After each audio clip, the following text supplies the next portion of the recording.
Hello YouTube, it's BirdoPrey5.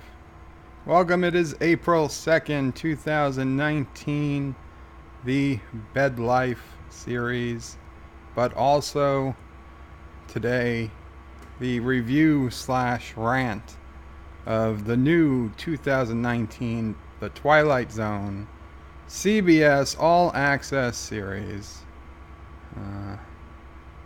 First two episodes, The Comedian and Terror at 30,000 feet. And there is nothing funny nor terrorizing about this show. It is just bad. Anti-Tracker called first at 4:02 p.m. Eastern, about 35 minutes before I started broadcasting. Thomas Potts gets the actual high #1 post at 4:35 p.m. And Thomas says Mecha is streaming on Twitch now. Well, ain't that just great going up against Mecha? But good for her. I've tried Twitch, and no. I do not foresee me streaming on Twitch. Commodore Ty says, hello, Commodore Ty. Welcome, and again, everybody, check out Commodore Ty's channel when you get a chance. I believe he just got up the review of the latest Star Trek Discovery episode. And he's got lots of other good stuff. His production value in his reviews is like way beyond mine. He's got his fancy LCAR system and doing actual clips from the episode. And, it's always good to see that type of effort and quality put into those types of videos. He's definitely a notch above the videos I do. If it was a show I loved, I might consider putting in that type of time that I know he must put into those videos. But, no, Discovery is not. And unfortunately, Twilight Zone is definitely shaping up not to be worthy of all that time. But you know what? I still think that the high-quality production value reviews are worth watching, and he always seems to have a different take than Anti-Tracker, me, or any of the other YouTubers, so it's definitely worth checking out. Anti-Tracker is now claiming to be first. Honestly, Thomas, Commodore Ty, and Anti-Tracker all commented within the first minute. So in one way, they're all first.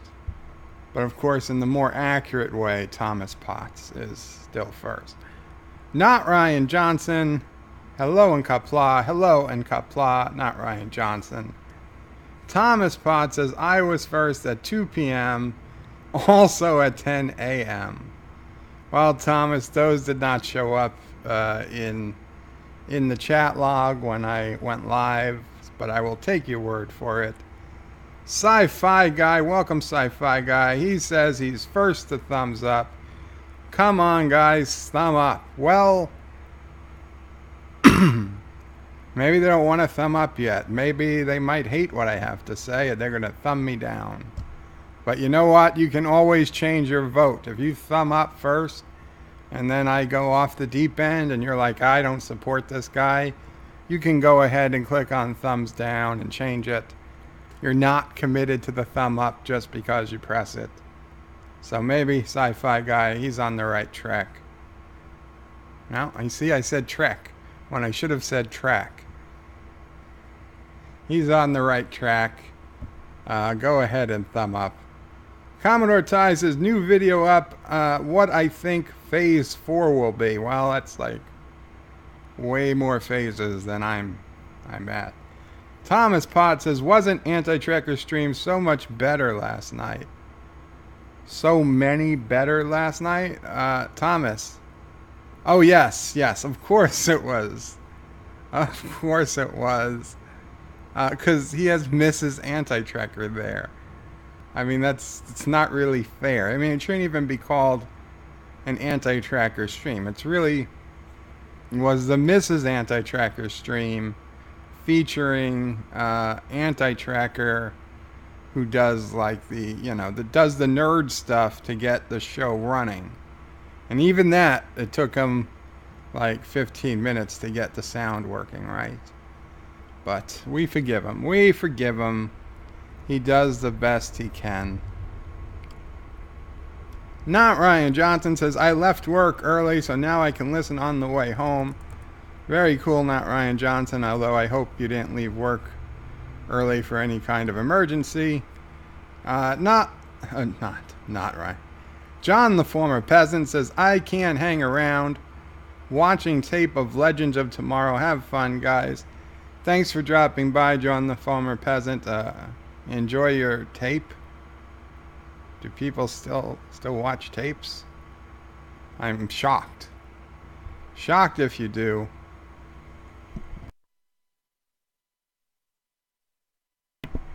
Sorry about that one. Thomas Potts says he sent proof on Discord that he said first at 10 a.m. Damn it, Thomas. I've sent you proof that screenshots are easily manipulated. Okay? You can't trust screenshots. Anti-Tracker says, wow, what a bunch of jerks. Well, Anti-Tracker, you bring in someone who has a better voice than you, we know is better looking than you, and has better ideas than you. So what do you expect is going to happen? What do you expect is going to happen? I mean, plus, then you also bring in your wife sometimes. So, of course, it's not going to be your stream. It's going to be the Mrs. Anti-Tracker stream. And when I'm on it, it's the Bird of Prey 5 stream featuring Anti-Tracker.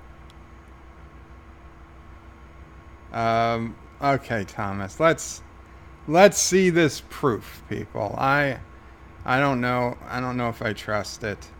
Let's see what Thomas Potts is claiming as his proof he was first. I'm guessing it's, let's see.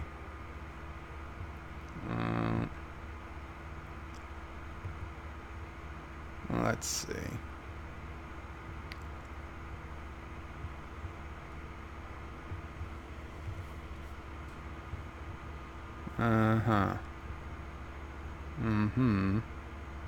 I don't know. I don't know.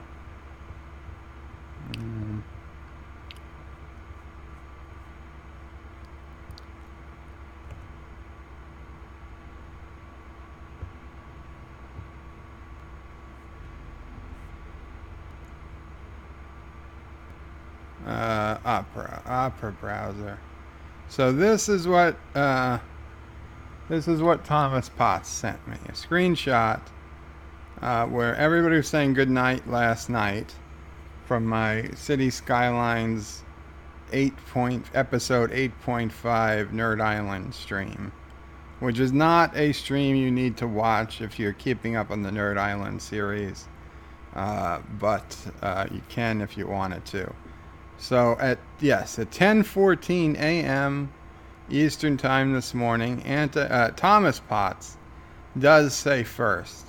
And then again at 2:08 p.m., Thomas says first. And then at 4:02, Anti-Tracker says first. And at 4:35, when I've actually went live, Thomas Potts says hi. And then tells me Mecha is streaming on Twitch. But who is to say you can believe a screenshot? Because, I mean, look at this. This was also proof that I was first.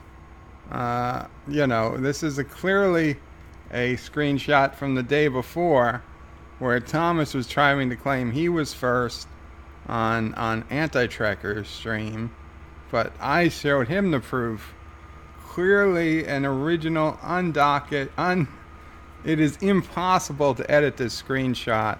It is 100% legit. You can trust this. This is more accurate than a neurological scan from Dr. Kolber, or the holographic, the visual record from the Starbase. It is uneditable, 100% true. And you can clearly see Birdo Prey 5 was the first person to comment, and I said firster, and then Thomas Potts said first, and then Thomas Potts conceded and said, right, Mr. 300, because it was right about the time that I had gotten my 300 subscribers. So Thomas, pay no attention to the different fonts and the perspective. That's just artifacts in the JPEG image, because it's a lossy format. So the images don't always look out right, and the fact that this has got a little bit different of a background than this. Don't worry about these things, okay? Nobody cared about it for the Obama birth certificate, and nobody should care about it for this screenshot. Just take my word for it. This was legit. I was first. I was first on the last Anti-Tracker stream, and Thomas even admitted it. And Thomas says, lol, Anti-Tracker says, all true. Mrs. Anti-Tracker is better than me in every way, but I still put a lot of work into the channel. I quit. Oh, don't quit, Anti-Tracker. I still need your other 7,300 subs. Daniel's Hot Topic says, fifth, like, hi, Bird of Prey 5. I gotcha, Daniels. Yes, 5 is in Bird of Prey. Pride o' Prey 5. What? Pride o' Prey 5. Bird o' Prey 5. Thomas Potts says, okay, I'll save $1.99 every night. Thomas, you can send it on over to me. Commodore Ty says, gotta work. We'll catch the stream later. Take care, Commodore Ty. Enjoy your work, I hope. Daniel's Hot Topic says, hello, Anti-Tracker. How are you today? Can't wait for your live stream today. Anti-Tracker says he quit. He might not be doing a live stream today. Anti-Tracker says, I am grumpy, not happy with CBS going after people. Anti-Tracker, I watched your video. Got me nice and angry, but then I thought about something, and I'll bring it up here. Didn't Nerdrotic say he got his copyright strike by some company in Spain and not CBS? And in fact, wasn't his pictures of something unrelated to CBS? They were Marvel, and they were like Marvel pictures or something else. They had nothing to do with Star Trek Discovery. So maybe I missed. Maybe he found out later that company in Spain was a subsidiary of CBS or something. And I could be wrong, but I know he said that the strike was from some company based out of Spain that are like copyright trolls. And I never heard him mention CBS being behind his copyright strike. Now, I'm not saying that CBS isn't being a-holes. I'm just saying, are you sure that CBS actually struck Nerdrotic down? Because if they did, I'm actually surprised that they so easily gave up after he challenged it. Because CBS, that's not CBS's MO. If they're going to go after you for a copyright strike, they are probably not going to let it go unless you bring them to court. So.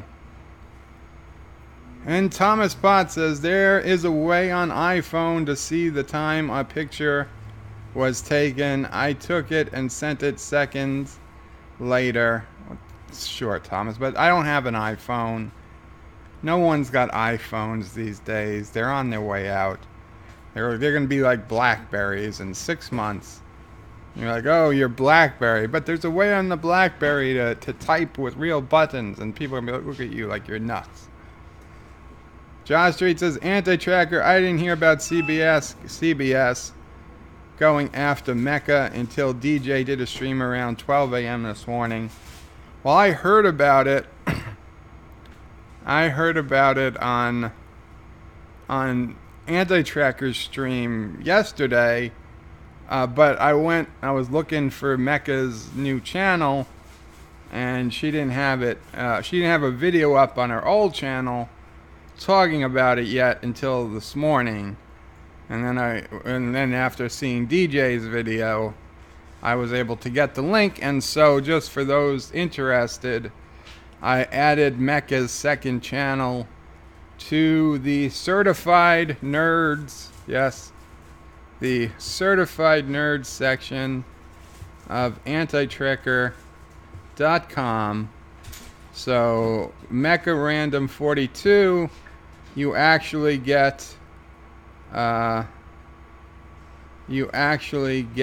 both her streams. So, like, okay, like here, Mecca Random Live. I guess this was the video that... Oh, she deleted the video? Join me live. And this is a video by Mecca Random 42. Okay, I did not see these. Moving to Twitch to comply. So wait, so is Mecca just going to be a Twitch streamer from now on? I guess I'm way behind. I hesitate to click, but I'm curious. We're moving over to Twitch because I didn't realize that you can't stream on YouTube for, like, if you do actually have a legit strike for copyright. I didn't realize the copyright changed. So Twitch, let's go over to Twitch. Twitch is let me find it. Where's my Twitch page? So basically, and that's, I mean, I know Lore mentioned that. It's random game user 42 on Twitch. Let me find it. So I'm trying to do a quickie video. So I mean, that makes more sense because I know when Lore lost his channel, oh, what was that, like 6 months ago, a year ago now?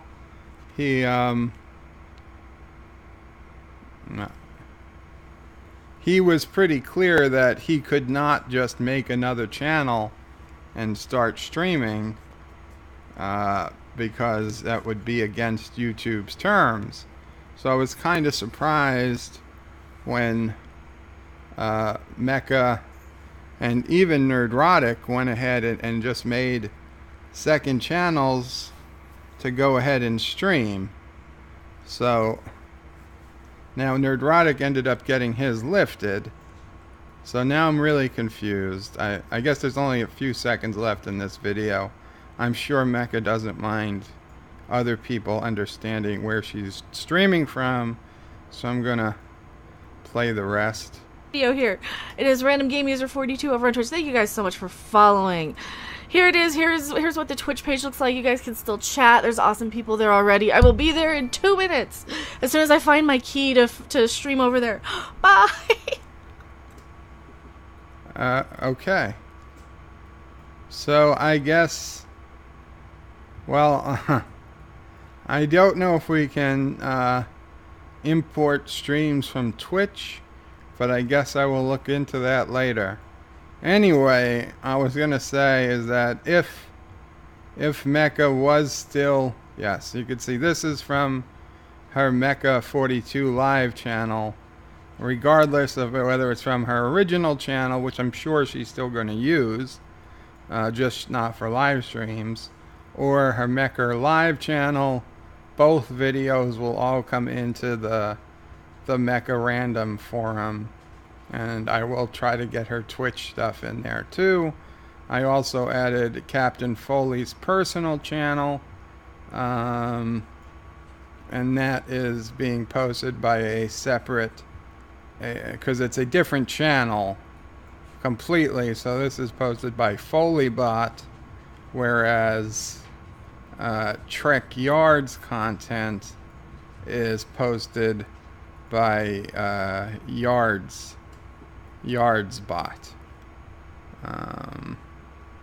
And by the way, since obviously a ton of new videos come in, if you want to just clear them all out, you can just come here.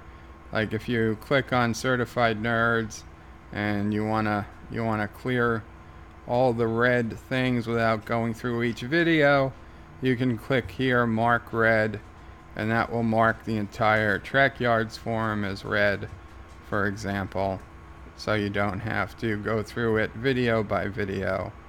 Now, Nerdrotic is, again, it doesn't matter so much since he's, although he is going to be planning on using his two channels, but both Nerdrotic original channel, both his original channel and his, like here's a video by Nerdrotic at the top, and his live channel, a video by Nerdrotic Live, both come into the Nerdrotic section on Certified Nerds. And with Doomcock also, both videos by Doomcock and Harvey Cthulhu both come into the Doomcock section of Certified Nerds. And if other people get secondary channels on YouTube or wherever else I can figure out how to pull in their videos, we will add them all to come here. I guess I might sign up for a second channel. I don't know. I don't know what would happen if I lost my ability to live stream. It seemed like Nerdrotic didn't seem to have that big of an issue. Of course, I mean, he had an issue getting his 1,000 people over, but it only took him half a day.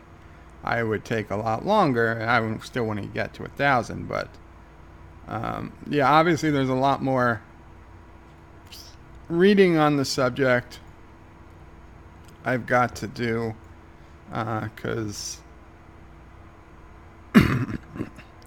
I was surprised to see Mecha and Nerdrotic just so easily make another channel, but now I'm less surprised after Mecha is saying she can't stream, even though I don't know, did she? Whatever. Thomas Potts says, lol, bird of prey. John DeMarco says, hi everyone. Thomas Potts is giving the link to Mecha's Twitch channel. Anti-Tracker says yes, which is why he got it overturned.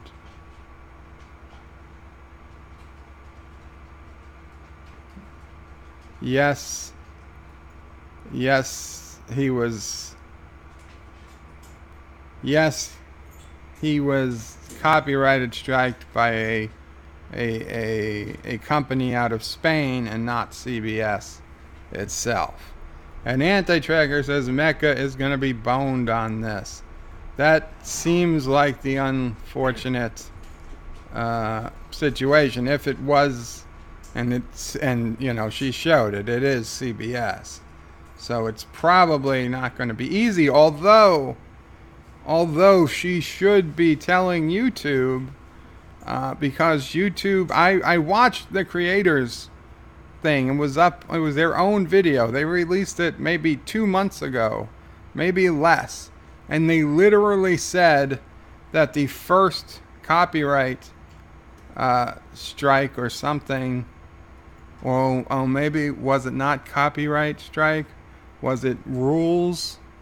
Oh yeah, okay. I you know what? They're right. They specifically they went on this whole big thing that the biggest problem facing content creators was losing the ability to live stream over a rules violation.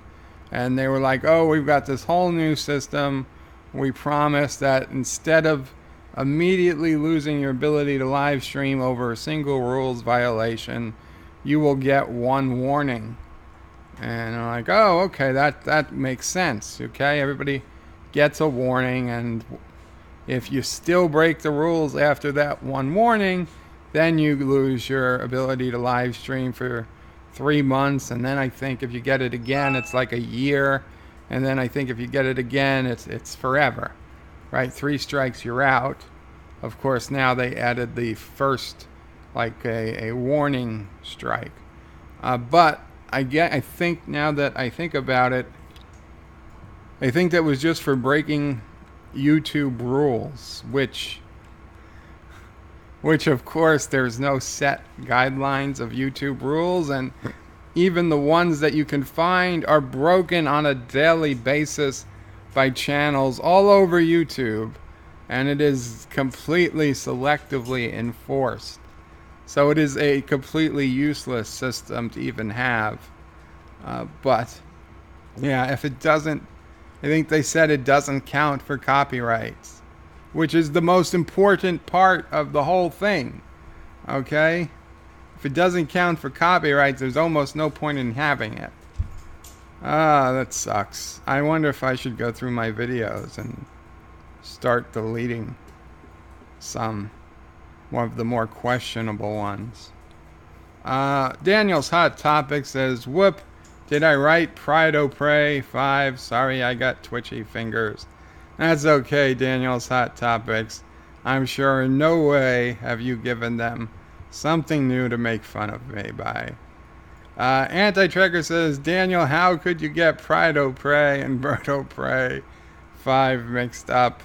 You know, I'm gonna just say that I got subscribers and subscribers mixed up just a couple of days ago, and I know B as in boy is nowhere near P as in P on the keyboard, but I made the exact same mistake just, 3 or 4 days ago. So I cannot blame somebody for the bird versus pride, although pride does have an R. Pride is not spelt as bird, but yeah, I guess that was probably an autocorrect issue. But the P versus the B, I cannot blame anyone for. Daniel's Hot Topic says, Birdo Prey 5. There are YouTube channels out there that have the NX-01 or the TOS Enterprise destroying the USS Vengeance from Star Trek Into Darkness. Well, I mean, that's the great thing about YouTube, Daniel's Hot Topics. You can make a video doing pretty much anything you want, right? I mean, I could make a video of Sassy, my beagle, attacking Godzilla and winning. It would be absurd, but it's something I could conceivably do. And nobody can stop me. And if somebody wants to make a video of the NX-01 Enterprise destroying the USS Vengeance,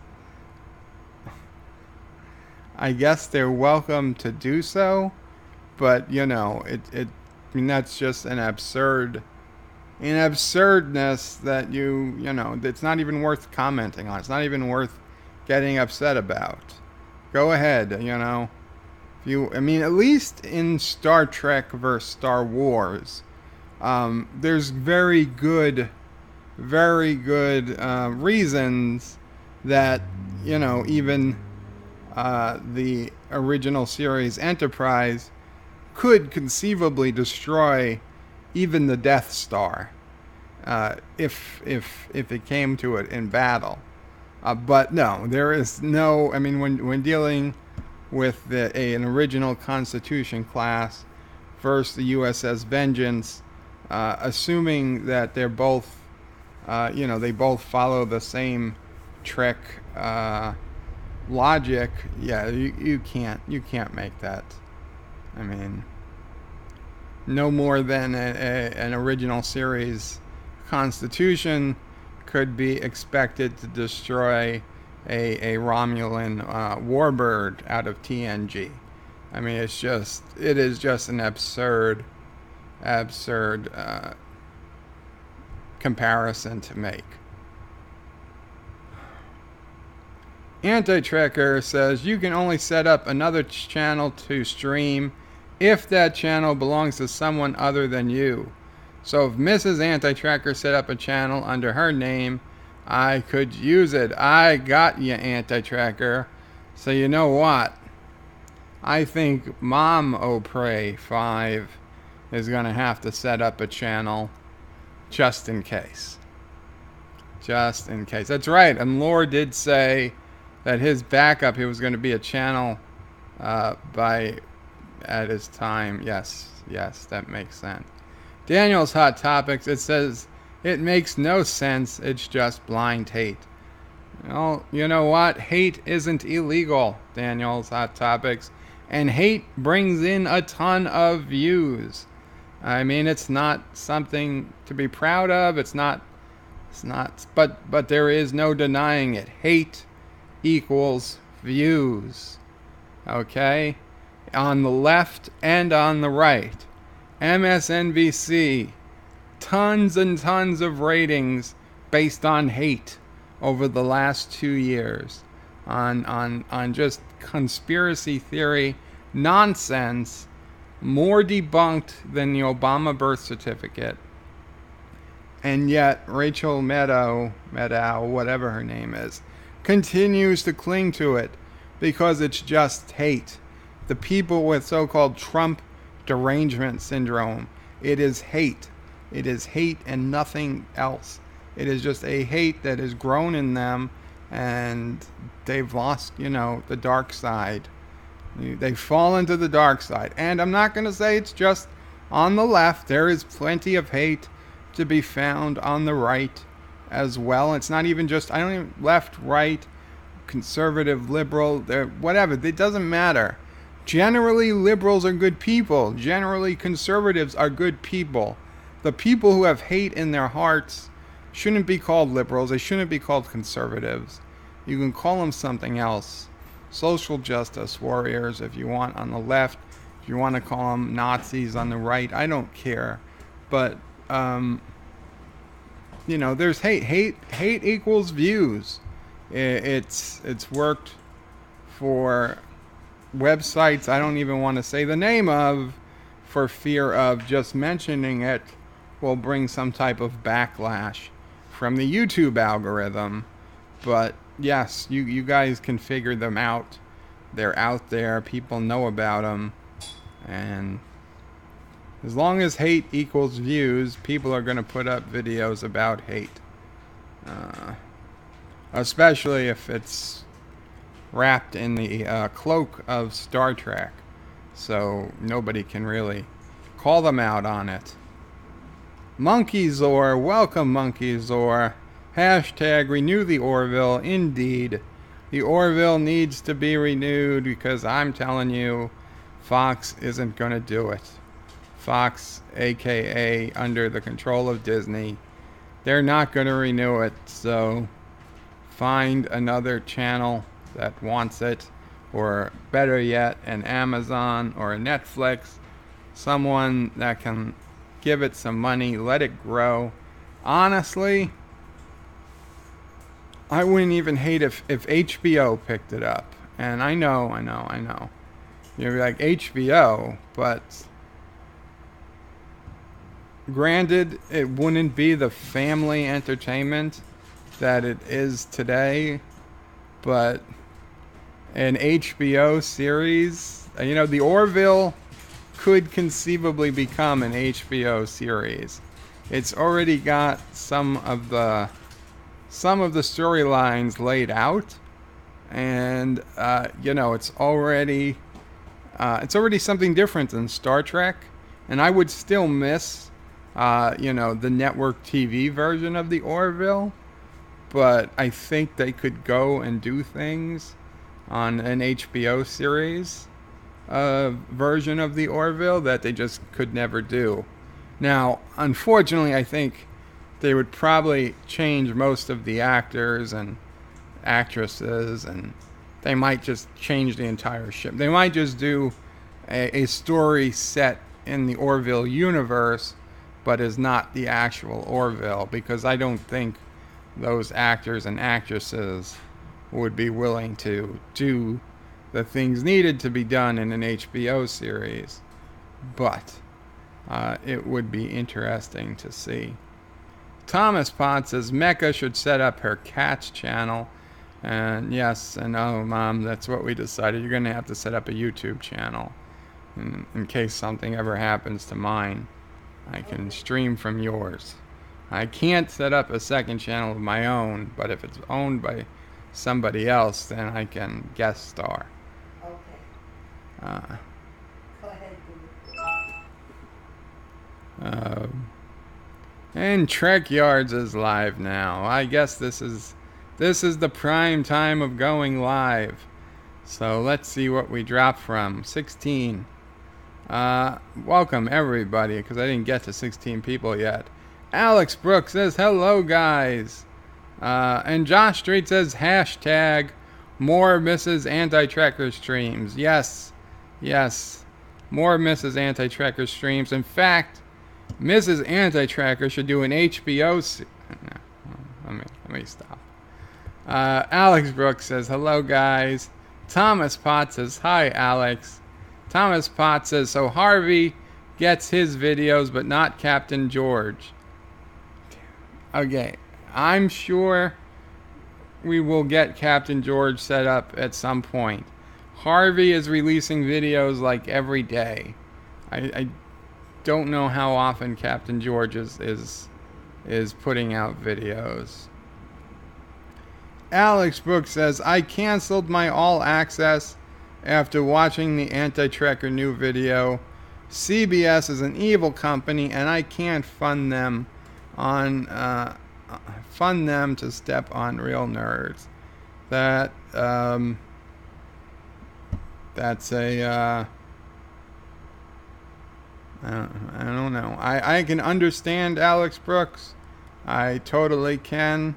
I'm not particularly funding them. I'm just waiting out my 3-month free trial. I honestly, at this point, once Discovery is done, I might get to see the next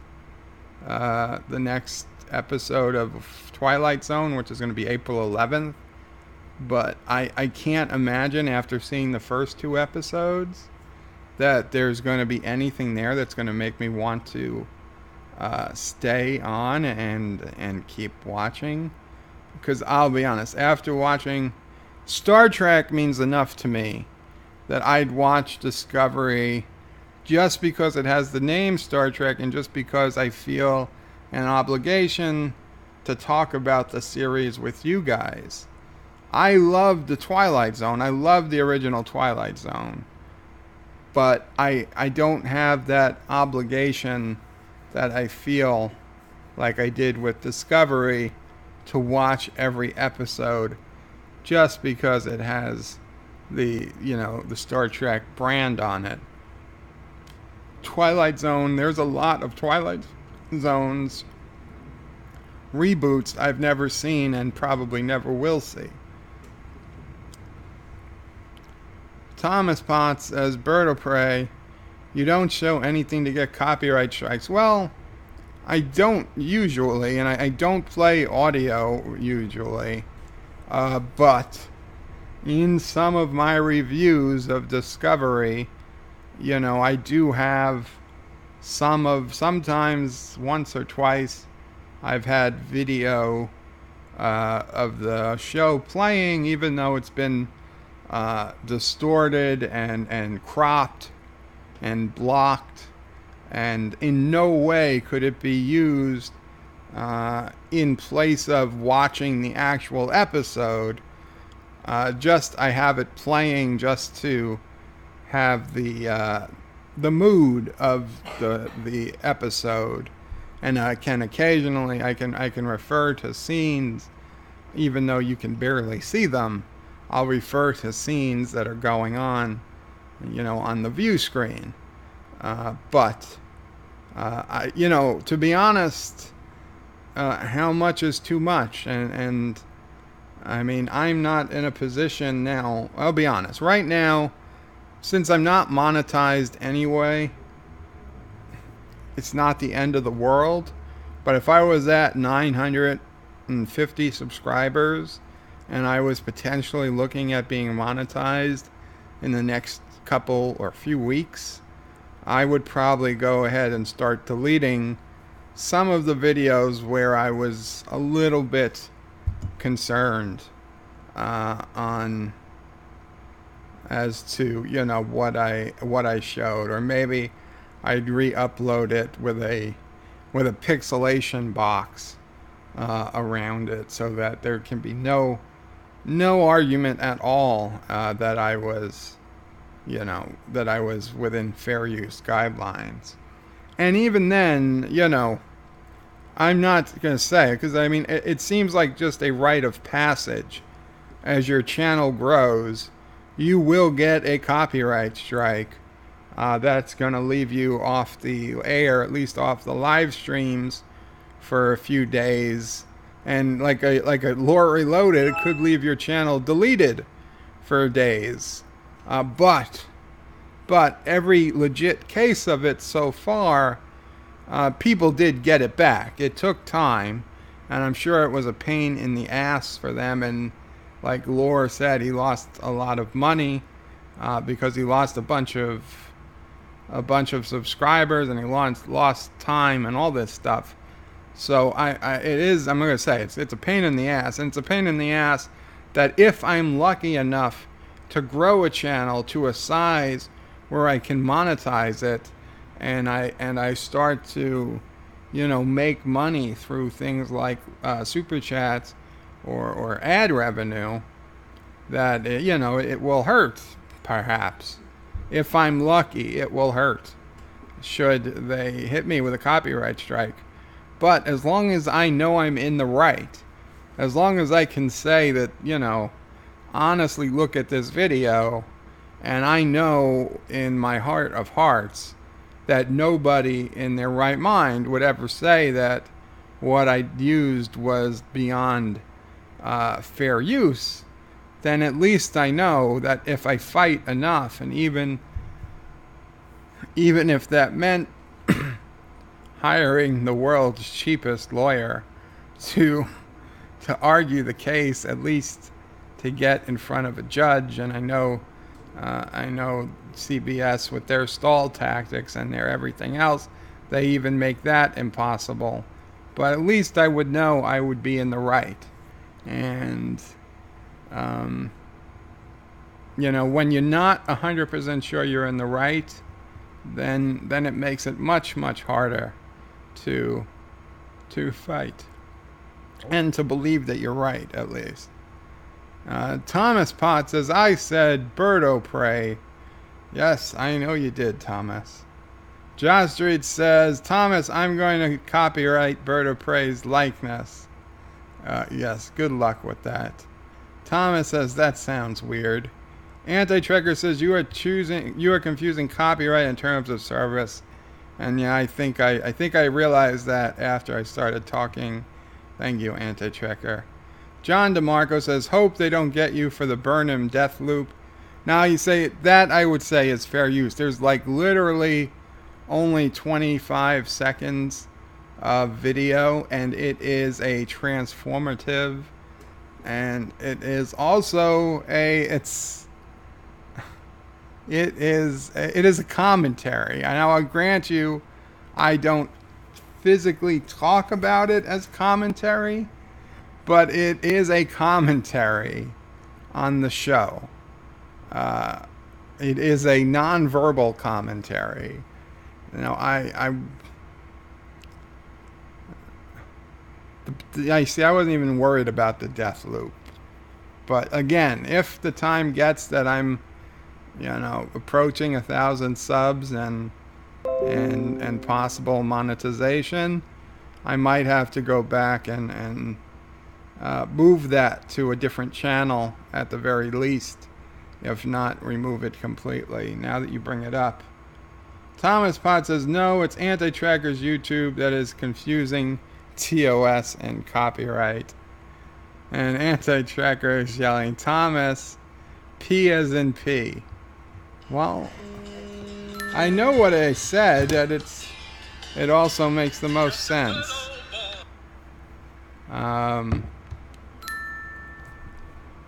That copyright strike for my ringtone playing on the YouTube stream, probably. Brian McFarlane says, Heidi-ho, everybody. Heidi-ho, Brian. Anti-Tracker says, B as in boy versus P as in P. Thomas says, my God, lol. That's an easy one. You know exactly what I meant. Brian McFarlane says, hey, on the CBS issue, maybe ACLU would take up a lawsuit. You know, if there's a handful of YouTubers that have actually gotten the demonetized and the copyright strikes from CBS, and it can be proven that they were legit fair use, I don't know. You guys, you might have a class action. You might have a class action case, and the person who does the paperwork, and by does the paperwork, I mean actually contacts and finds the law firm willing to take on the case and becomes the representative plaintiff, they get a lot more in terms of the payout, the settlement, or whatever, than just the other people that are in the class. Although, I mean, this is probably not something that you want to sue, and I could see this like, CBS admits no fault and is willing to pay, $50,000 to the lawyers for their expenses, and $5,000 to the lead plaintiff, and everyone else gets a free 1-year subscription to CBS All Access, because that's like what they would settle for in the end run. But I mean, this isn't about money. This is about making them stop demonetizing things on YouTube. And the federal court, I forget which court, but if you Wikipedia Dancing Baby YouTube case, they ruled that companies need to take into account fair use when putting like a takedown on YouTube, and that it wasn't legal for them to do a takedown without taking into account fair use. But they neglected to assign any penalty for not taking it into account. So it's still kind of up in the air, and companies are still kind of free to not worry about it in the meantime, because there's no actual penalty associated with it.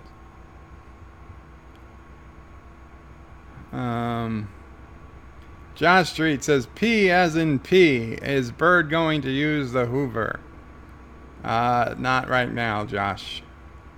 Darren Wagner, welcome Darren, says, love the t-shirt, Bird of Prey 5. Thank you so much. Yes, I've been in a Deep Space Nine mood for a few weeks now. Been rewatching the series. I'm just about up to season 4. I just... I fall asleep with it on, so like I skip ahead, and then in the morning I had to go back to where I fell asleep, and then I start watching from there. So even though it's not the most recent episode I've been to, like in I actually was up to season 4, episode 2. But back in season 3, near the end, the episode where Miles O'Brien is being thrown into the future and he's seeing what's happening like 5 hours or something in the future. That was a pretty cool episode. I forgot all about that episode. I forgot all about it. And you know what? In hindsight, watching it again, it was a pretty cool episode.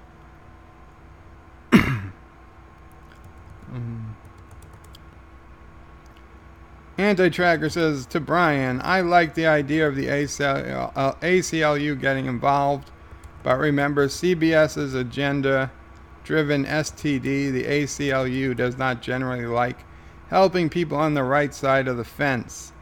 They used to. They used to not care about what side of the fence you were on, but it's been decades since the ACLU had such a backbone, since the ACLU actually stood for the American Civil Liberties Union and not the, just a errand boy of the social left.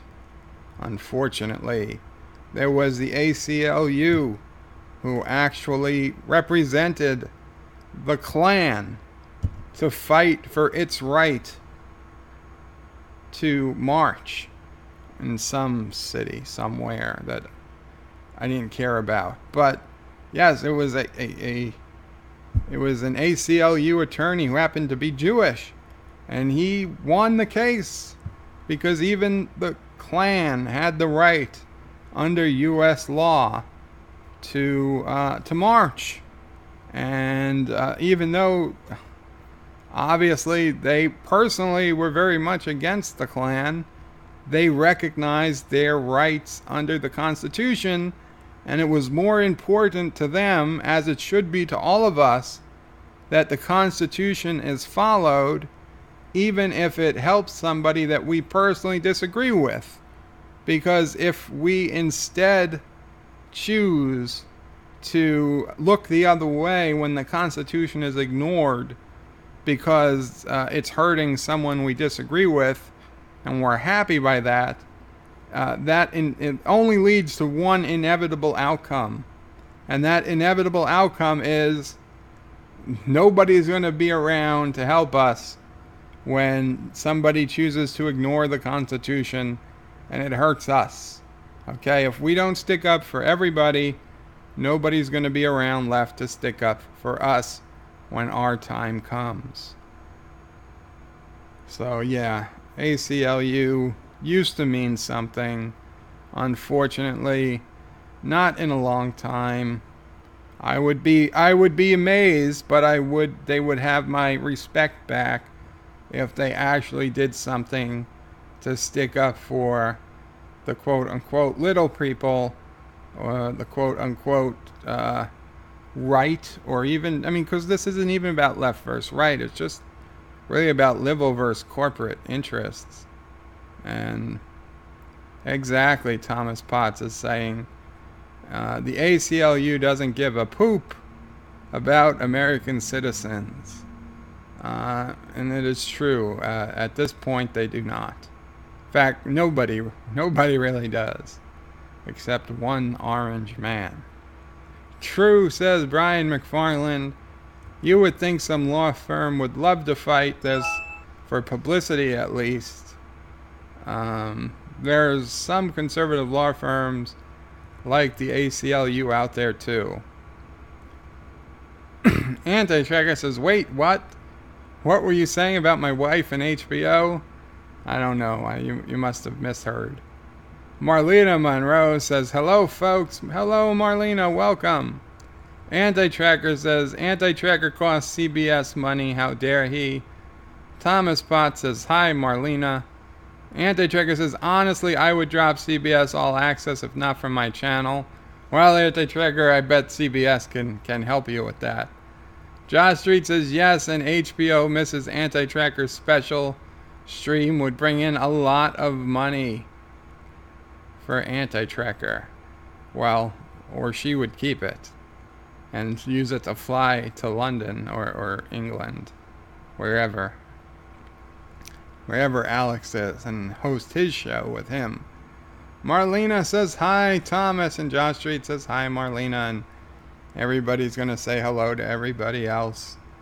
Thomas Bott says, if it wasn't illegal, I would have shared my CBS All Access account for a free super chat every stream. Marlena says, hi, Josh. Brian McFarland says, hi, Marlena. And Marlena Monroe says, yo, Brian. And Marlena says, what did Bird think of the new Twilight Zone? Well, Marlena, I technically only very briefly got into it this stream, but yesterday I got into it. The short answers is it sucked. The first one sucked more, and the second one sucked less, but they were both piles of suck. And I will get into a more detailed review a little later in the stream. Josh Street says, Marlena, to quote Bird from Anti-Trekker's stream last night, bad. Indeed. But you know what, Marlena? Other people have said they didn't hate it. Other people have said it wasn't so bad. Anti-Tracker himself rated the episodes a 4 and a 5. Dumbfounded, but you know, everybody's entitled to their opinions. A 4 and a 5 is 4 points more than I would have rated the episodes. Marlena says, okay. Trivia, welcome, Trivia. Says, Qapla, Bird, and chat, hope all is well. It is, Trivia, welcome to the stream. Marlena says, hire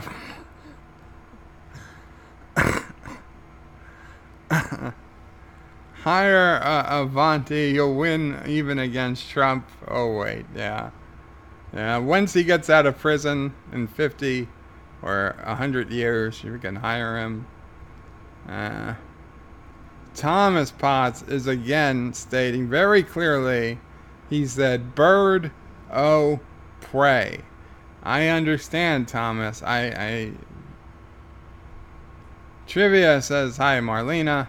Josh Street says, the Bird Burnham death loop is a meme.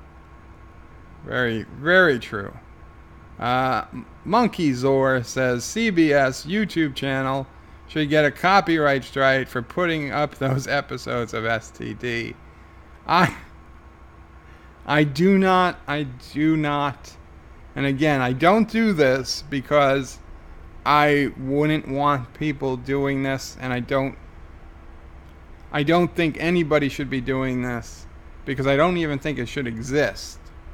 But watching the first episode, I watched the first episode on actual CBS All Access of Twilight Zone because I did not realize that it was on YouTube at the time. Not that it would have mattered. But after watching it on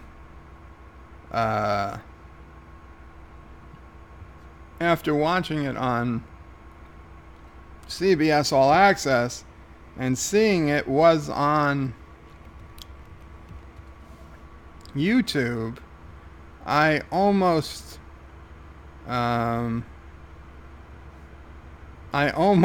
was going to report the episode for racism. I was gonna report the episode for racism, but I decided against it because I'm just not for doing that. I'm not for being a quote unquote like tattletale, and honestly, I don't even think that I've got something you guys might like. I don't even think. Do you guys? You've got it. Okay, you were hearing that, but I don't think that it should be something people are going to YouTube and complaining about. But let me play this short clip, and this is legit criticism of the episode. Now this is a clip, and this is on BitChute because, you know, it was a little too long to have the whole thing on YouTube.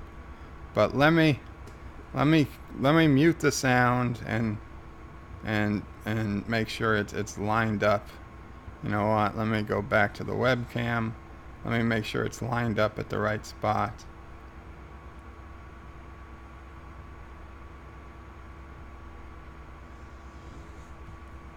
Here we go. Okay. So in this clip, for those who haven't seen the episode, and I'll get into it, but this guy is a bad comedian. Now, in real life, he's a very funny comedian because I love him, and I don't know his name. I don't know his name offhand, but I love him in HBO's Silicon Valley. I think that's where I first saw him, and probably where most people first saw him. And since then, he's been in movies, he's been in all types of things, and he's generally a funny person. And but in this, he plays a pretty lousy comedian, and the only way he gets laughs is because he made kind of a deal. Tracy Morgan guest starred as a legendary comedian that had like fallen off the earth that nobody had seen anymore. And to be honest, I thought we were starting out with an episode that was going to be like that classic Twilight Zone episode where the guy plays pool and he wants to be the best that ever was. And finally, the best pool player of all time, who had died, shows up and says, you know, you want to play? And he's like, oh yeah. And they rack up the game, and then of course the other guy wins, and then he realizes that becoming the best that's ever been at something carries like a responsibility that you can never rest. Like you don't get to go to heaven if you're the best that's ever been at something. You've got to just sit around waiting for all the other people who think they're the best that's ever been to challenge you. And until you actually lose to one of them, like, there's no rest for your soul. And this guy apparently finally did get beaten, and this new guy ended up taking his place as the best that there ever was. So there was going to be no rest for him for a long time, perhaps never, if he never gets beaten. Anyway, I thought that's where they were going with this episode. They went in a different direction, but all of that is unimportant. This is just a few seconds just to be safe, and he is talking about his wife's mentor. Now, his wife, or fiance. Is it fiance? I don't know. It was his wife or his fiance. I think it was whatever, or girlfriend. But she's Indian as well as he is. And her mentor is an older man, apparently an older white man. And he is like, he's always hanging around with her. And the girl calls him jealous, although he says that and he'll tell you that he thinks that he wants to sleep with her, and that's why she's hanging around with him, and that this mentor. Anyway, the point is, if he talks about this person, he's realized he has this power, and he makes this person disappear.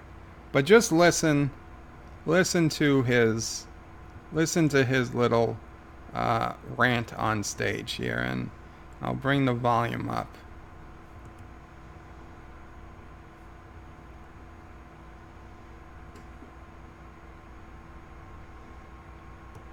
Just some older, white, pretentious MFer. Okay? Now, I'll grant you, there are worse things that could be said. But let me tell you, if he had said black or some other race other than white,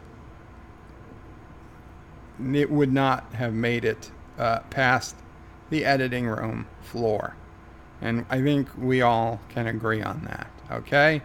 Nobody was going to go on 2019 CBS All Access and say, you know, this whatever black MFer.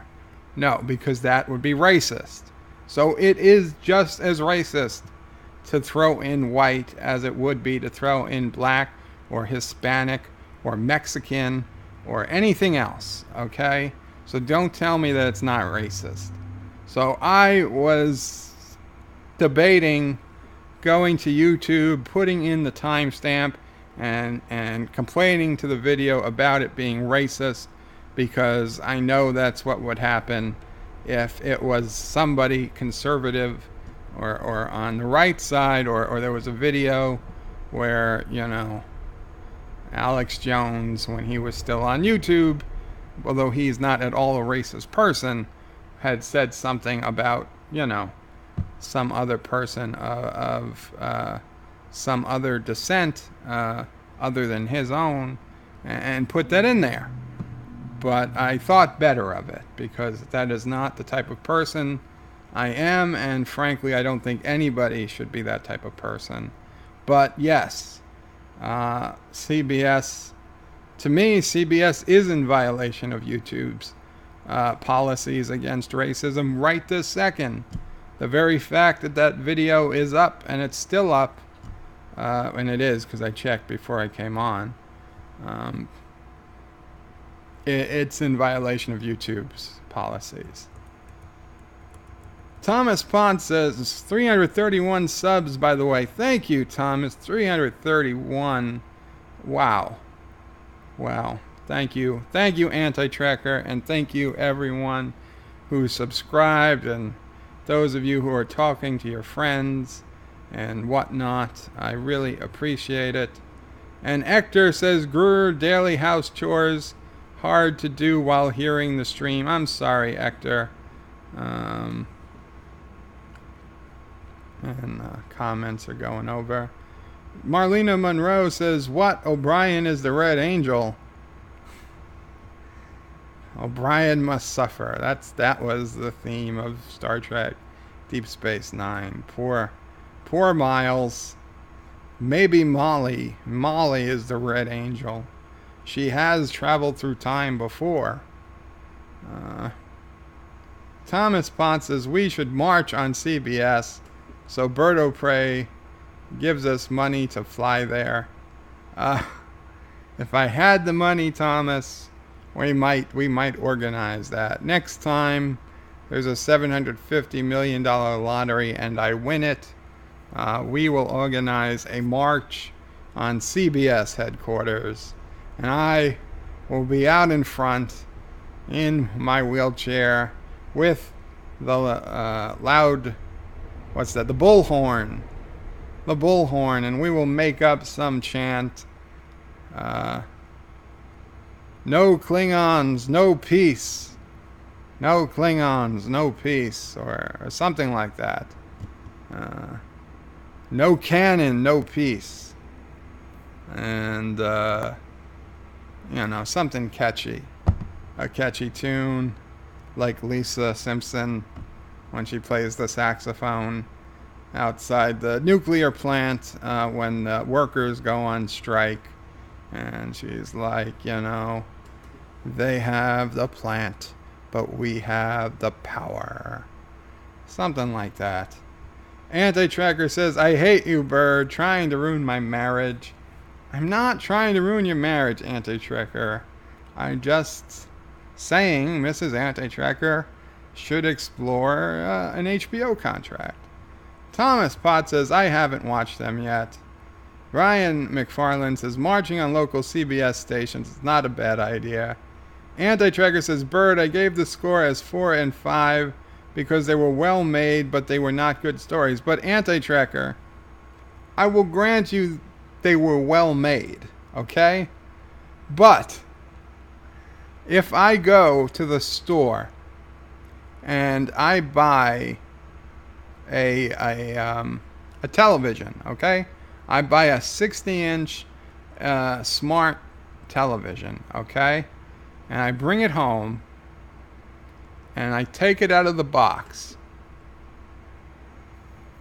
Let's say order it from Amazon. I order a 60-inch smart TV from Sony from Amazon, and it gets delivered, okay? And I open the box and I slide it out, and instead of a 60-inch television, there's 4 large hot pepperoni pizzas. And I like, wow, they're hot, they smell good. And I take a bite, and it's the best pizza I've ever tasted. The crust is just perfectly temperatured. The cheese is so melting in my mouth.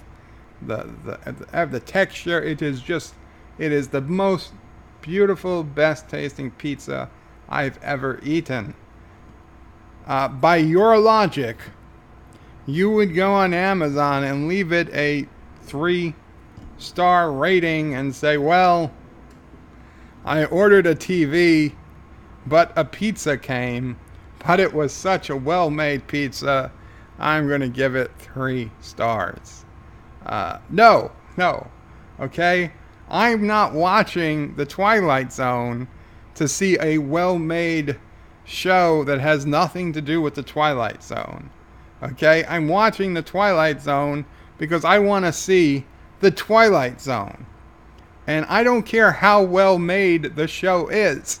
If it's not the Twilight Zone, it is not getting a good rating from me. It's not even getting a medium rating from me. It's going to get a bad rating. Okay? Had they called this show the Jordan Peele Show or Jordan Peele Mysteries, then fine, give it a good rating. But you know what? Had they called this show the Jordan Peele Mysteries, I never would have watched it. I never would have watched it. So then you want to rate it a 5 for Jordan Peele Mysteries, go ahead, rate it whatever you want, because I wouldn't be watching. But the fact that they called it the Twilight Zone is the one and only reason I am watching the show. So I expect the Twilight Zone.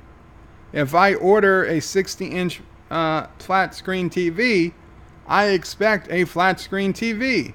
I do not expect 4 pepperoni pizzas. No matter how good the pepperoni pizzas are, they are never going to get a good rating from me on Amazon. Because I didn't want pizza, I wanted a television. So, Alexa, order 4 pepperoni pizzas. Okay, I've added a choice for pepperoni pizzas to Joseph's Whole Foods cart. Oh. What else would you like from Whole Foods? Cancel, Alexa. I got Mom hungry. Review the items and quantities. Cancel. I'm now out. Oh, Sorry. I got Mom hungry talking about pepperoni pizza. Sorry about that. And I don't even eat pepperoni pizza. Just in case anybody's going to send pizza to the house, I do not eat pepperoni. I said it because I know a lot of you can relate to pepperoni. I'm more of a plain pizza guy myself. Meatball, mushrooms, yes, I like those, but not particularly a pepperoni fan.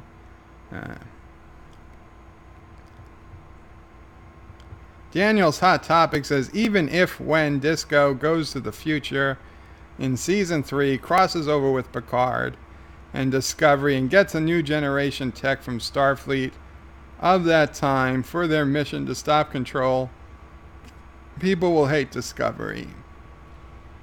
Daniel's Hot Topics, I doubt. Now, it's possible. but I doubt that is the future of Star Trek Discovery. But you're right. Even if they did that, I would probably hate Discovery if the episodes continue to be such poorly written pieces of garbage. Of course, if they turn around Thursday and they start making good episodes, to me, like If Memory Serves and New Eden, then yeah, I will change my mind. But that's all it needs. It needs good writing, good script, adherence to canon, and just some changes. And granted, and they not got to stop making Michael Burnham the center of attention. That's what they need to do. They have the tools. They have the tools.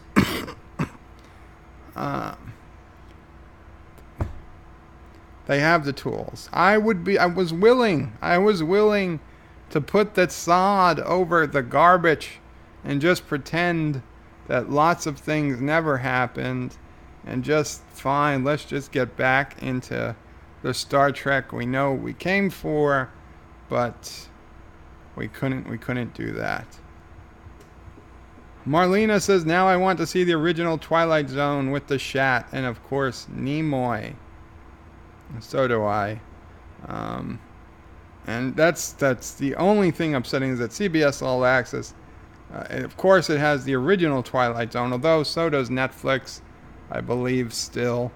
But I think it's only a matter of time before Star Trek and Twilight Zone are off of Netflix, and like I'm going to be kind of forced into the CBS All Access subscription, because I can't live without my Star Trek and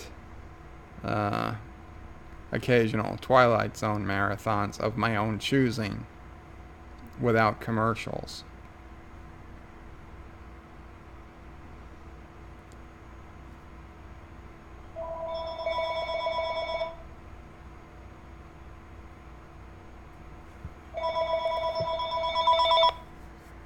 Call from. Hello? Hi, this is the alert system with Visa MasterCard.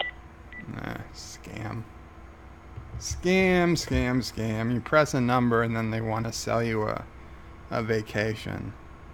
Thomas Potts says, bird of prey, bird of prey, bird of prey, bird of prey, bird of prey, bird of prey. Thank you, Thomas. You're my biggest fan. Brian McFarland says, maybe CBS heads have nanobots injected. Very, very possible. Anti-Tracker says, Thomas, why are you confusing bird with pride? Thomas Potts says, Pride O Pray 5? Maybe. Maybe that'll be Mom's channel. Although I think she should do Mom O Pray 5. Daniel's Hot Topic says, they will still make vids where TOS or NX-01 Enterprise destroys Discovery. It's blind hatred that makes no sense. It is true. Hatred rarely makes sense. And certainly certainly for the JJ verse where it's a different timeline, I don't get the hate. Hector says, I didn't do it. I did not. Oh, hi, Mark. Yes. I didn't do it. I did not. I didn't do it. I didn't do it. I did not. Oh, hi, Mark. Anti-Tracker says, wait, racism? Yeah, Anti-Tracker. It was a racist scene, and I guess you didn't pick up on it, but that's fine. We can disagree. We can agree to disagree.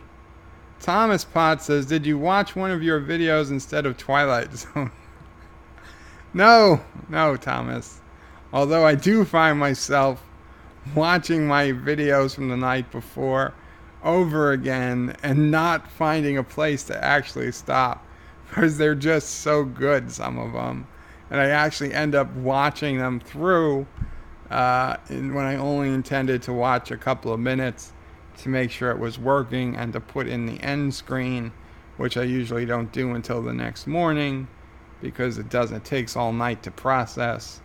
But yeah, more than once I've caught myself watching through my entire previous night's videos the next morning, because there was just nowhere to stop. It was good.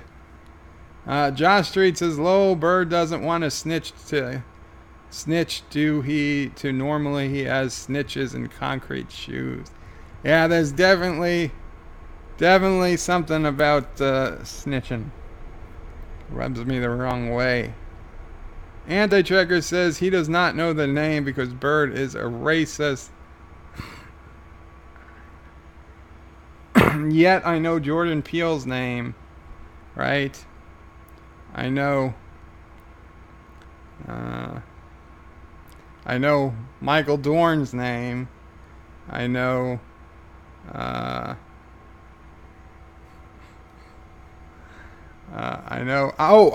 knew Morgan Freeman's name before you knew it yesterday. Okay? I knew it right as soon as you started saying it. I was like, Morgan Freeman. Thomas Potts says, lol. Hector says, best pool player? No, best pool, as in billiards. Best pool player. Night Breeze says, Qapla, Birdo Prey. Qapla, Night Breeze. Welcome.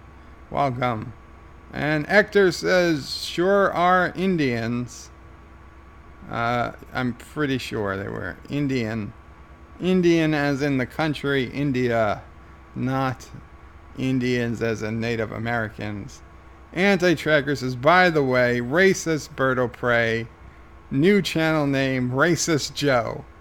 His name is, you see, now that's exactly why I don't know his name, because I don't know how to pronounce it. His name is Kuman. Now, Anti-Tracker, you telling me that he really has 2 capital letters in his last name with 3 letters in between them? New channel name, Racist Joe. I don't think YouTube would allow the Racist Joe channel to exist. His name is Kumail Nanjiani. Hector says Birdo Prey better pronounce his full name right. No, I'm not even going to pretend I can pronounce his name. Anti-Tracker says, so to call the older white guy an older white guy is racist? Joe, have you never seen a stand-up comic? Anti-Tracker, it's not what he said, it's how he said it. It's how he said it.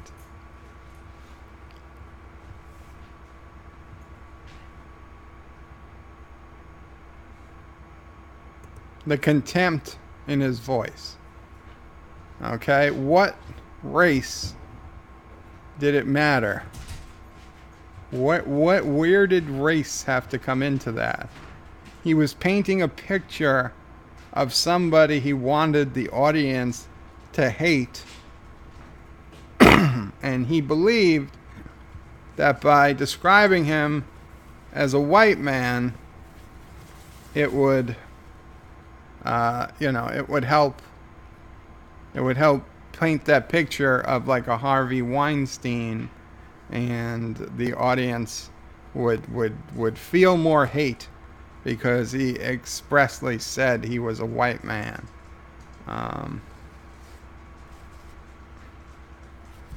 Just my belief, my opinion. And like I said, if you honestly think they would have shot that scene had he said black MFer or Mexican MFer, and that it would have gone through editing and made it to CBS All Access and made it in his stand-up routine on a TV show, then that's your opinion. Now, yes, I have seen stand-up comedians. Most of my favorite stand-up comedians are black, so they say a lot of racist things. But you know what? Nobody complains. It's fine. I'm certainly not going to complain. But even if a white comedian did say something racist in the, in a stand-up comedian, in a comedy club scenario, it's different. Okay, it's a step back. It's more informal. The fact is, though, he was not in a stand-up. He was not in a stand-up club. He was not in a comedy club. He was on a TV show, pretending to be in a comedy club. And the fact that you're on a TV show means you should be playing by the TV rules, not comedy club rules, because there are things that are not appropriate for television that happen.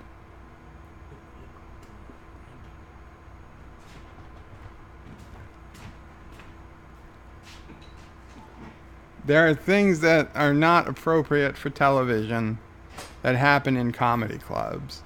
And just because you're portraying a comedy club on a television show doesn't mean you get to follow comedy club rules. Anti-tracker, hashtag racist Joe. And you call us jerks. Trivia says, hi, Night Praise. And oh, I'm way behind. Wait, am I behind or am I? God damn it.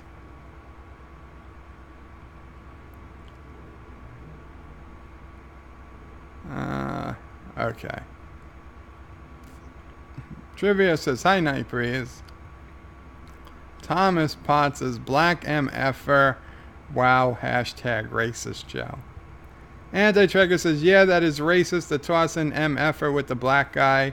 He did not say white MFer.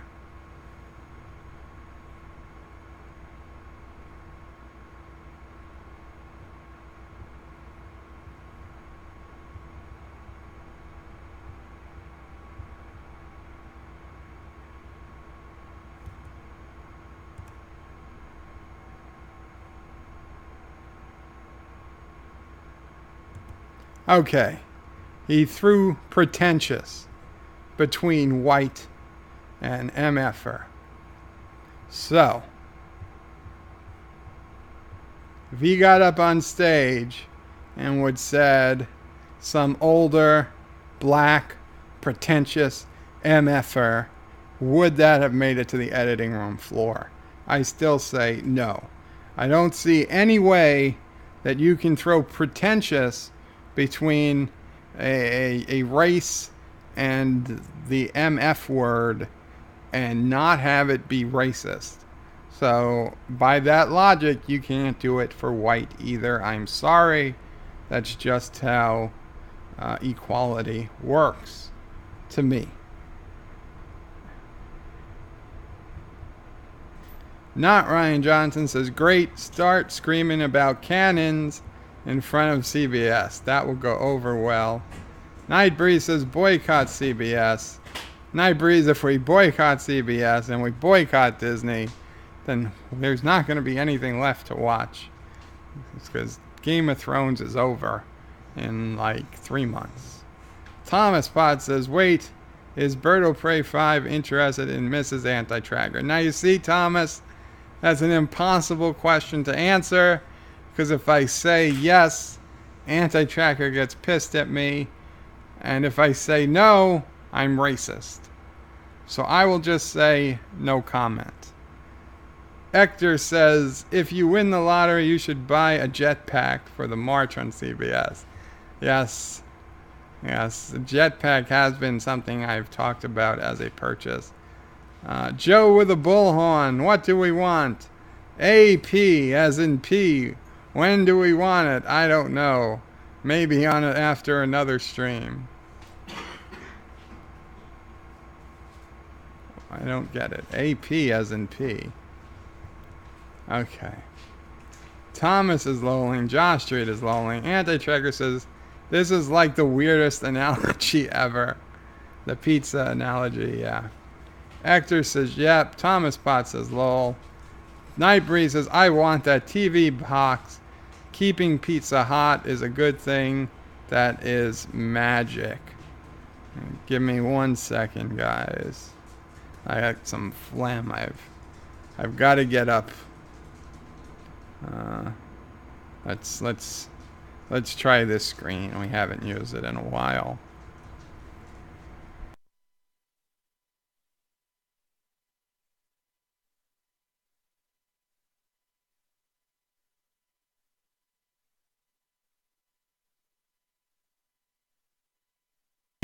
Wow, was that loud for anyone else?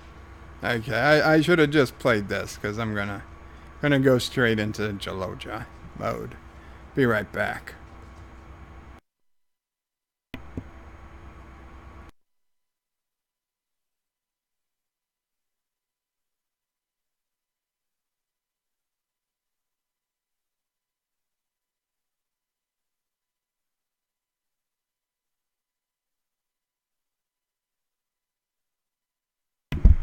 What the hell is going on here?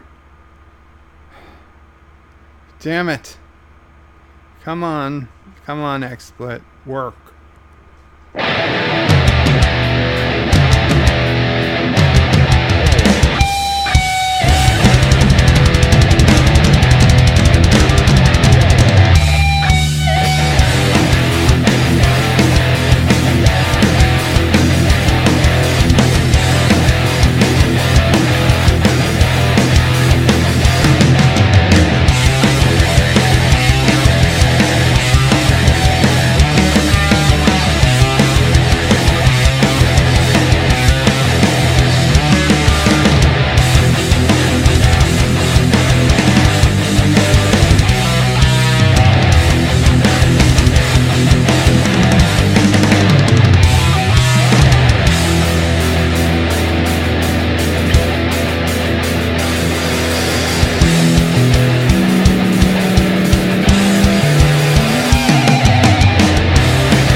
Section 31!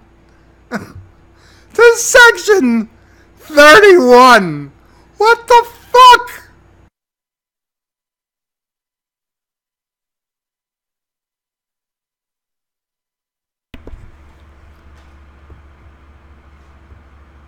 I forgot all about this Section 31 part of that. And of course I remembered how to take my pill. So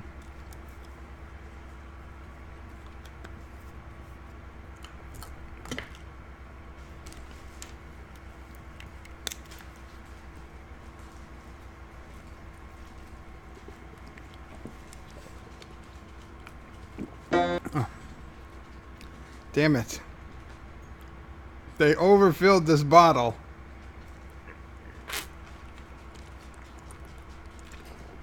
I know the screen is black, damn it.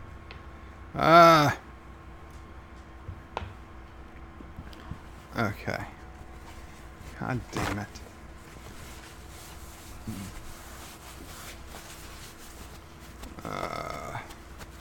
Patting the shirt dry so it doesn't have a huge wet spot on it. Oh, God. Hector says yep. Thomas Bot says lol. Night Breeze wants that TV. Bird analogies are great. That's where we were. Josh Reed said, bird analogies are something.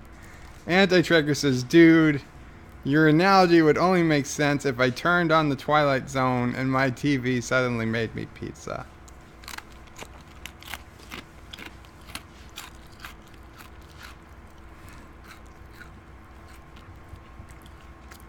Anti-Tracker says, you would never have watched it because Jordan Peele is black. We know RJ. Oh, great. RJ. Okay. First, is Jordan Peele black? I know he's dark-skinned, but I honestly don't know if he's black. Second, you know I'm a Jordan Peele fan in general. I've seen his other stuff. I generally like it. And Jordan Peele was probably the second best thing about the show. The first being the updated introduction, the updated credits. Jordan Peele himself was pretty decent as the host. Okay, I got no problem with Jordan Peele. The problem is with the script. The scripts and the stories.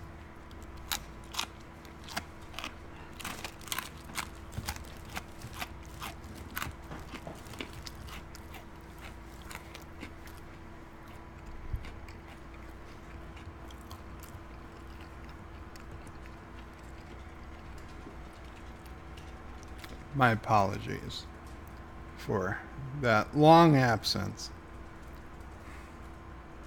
Hector says, I almost cut the lawnmower cable, but hearing that analogy was worth the risk. Josh Reed says, birds analogies just make me hungry. Commander Iron Wolf says, hey guys. Hello to Iron Wolf. Night Breeze says, bird of prey, who doesn't want pizza?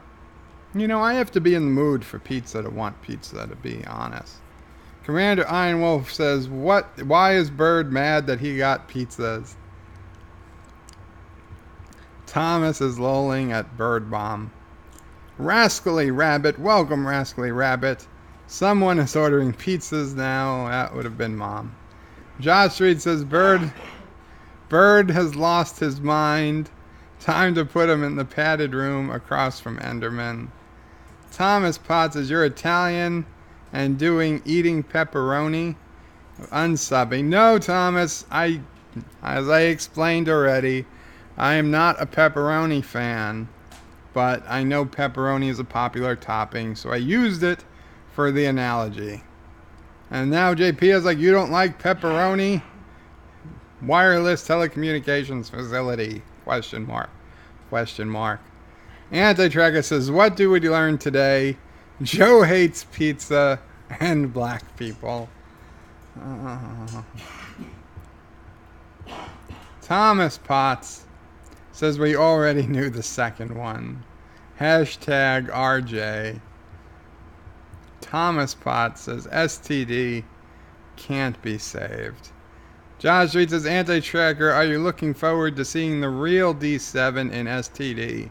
There is no real D7 because the fact it's in STD means it's not real. Anti-Tracker, he is okay with burying bodies and pretending they never lived. Anti-Tracker also says, Josh Street, if by looking forward you mean dreading what they're going to do with it, then yes. Thomas Potts says, you know CBS All Access doesn't have every episode of I Love Lucy. Wow. I didn't know. I didn't even look for I Love Lucy. Anti-Tracker says, that is CBS calling. Oh, maybe they're calling for more, sending more money. That's why I always pick up now. Anti-Tracker says, lol. Hey Joe, do you like fish sticks? No, I do not, Anti-Tracker. I do not like fish sticks. I like mozzarella sticks, and it always used to annoy me when I was in the supermarket and I'd see a package that looked like delicious mozzarella sticks, and I'd read it and it was like nasty fish sticks. Anti-Tracker says, so Bird likes to look at himself, weirdo. Josh Street says, Anti-Tracker, Bird had the same look that Lore has when he's dancing shirtless when he said he likes looking at himself. I like listening to myself, is I believe what I said. Watching my videos.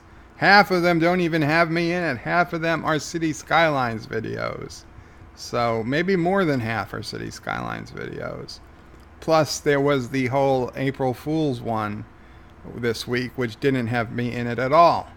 And I was watching it for the animations I drew, which were funny. More fun than I realized at the time I was drawing them.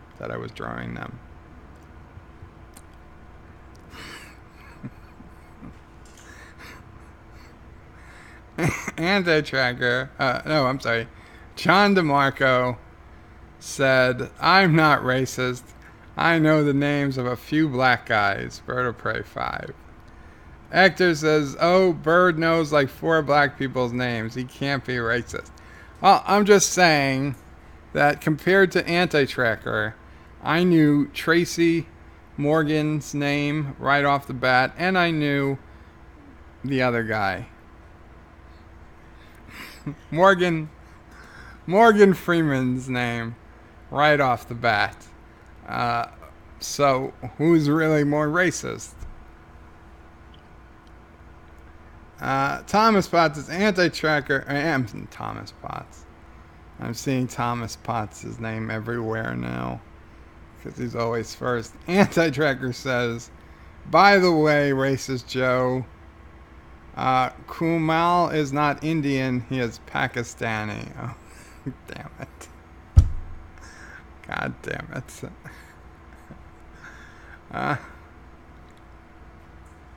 And his whole birthday routine was about growing up in Pakistan. You know, I think you're right now that you mention it. India, Pakistan, they're border each other. They're okay. I mean, the British made this arbitrary line and said, hey, you guys are Indians, you guys are Pakistanis. Okay, calling them all Indian is actually the more woke thing to do. It's not recognizing this arbitrary border set by the British. Okay? Pakistani power is actually, or Indian power, is they're really, I know they don't like each other as countries, but they really should have the problem with England, with Great Britain, with the UK. So, not racist.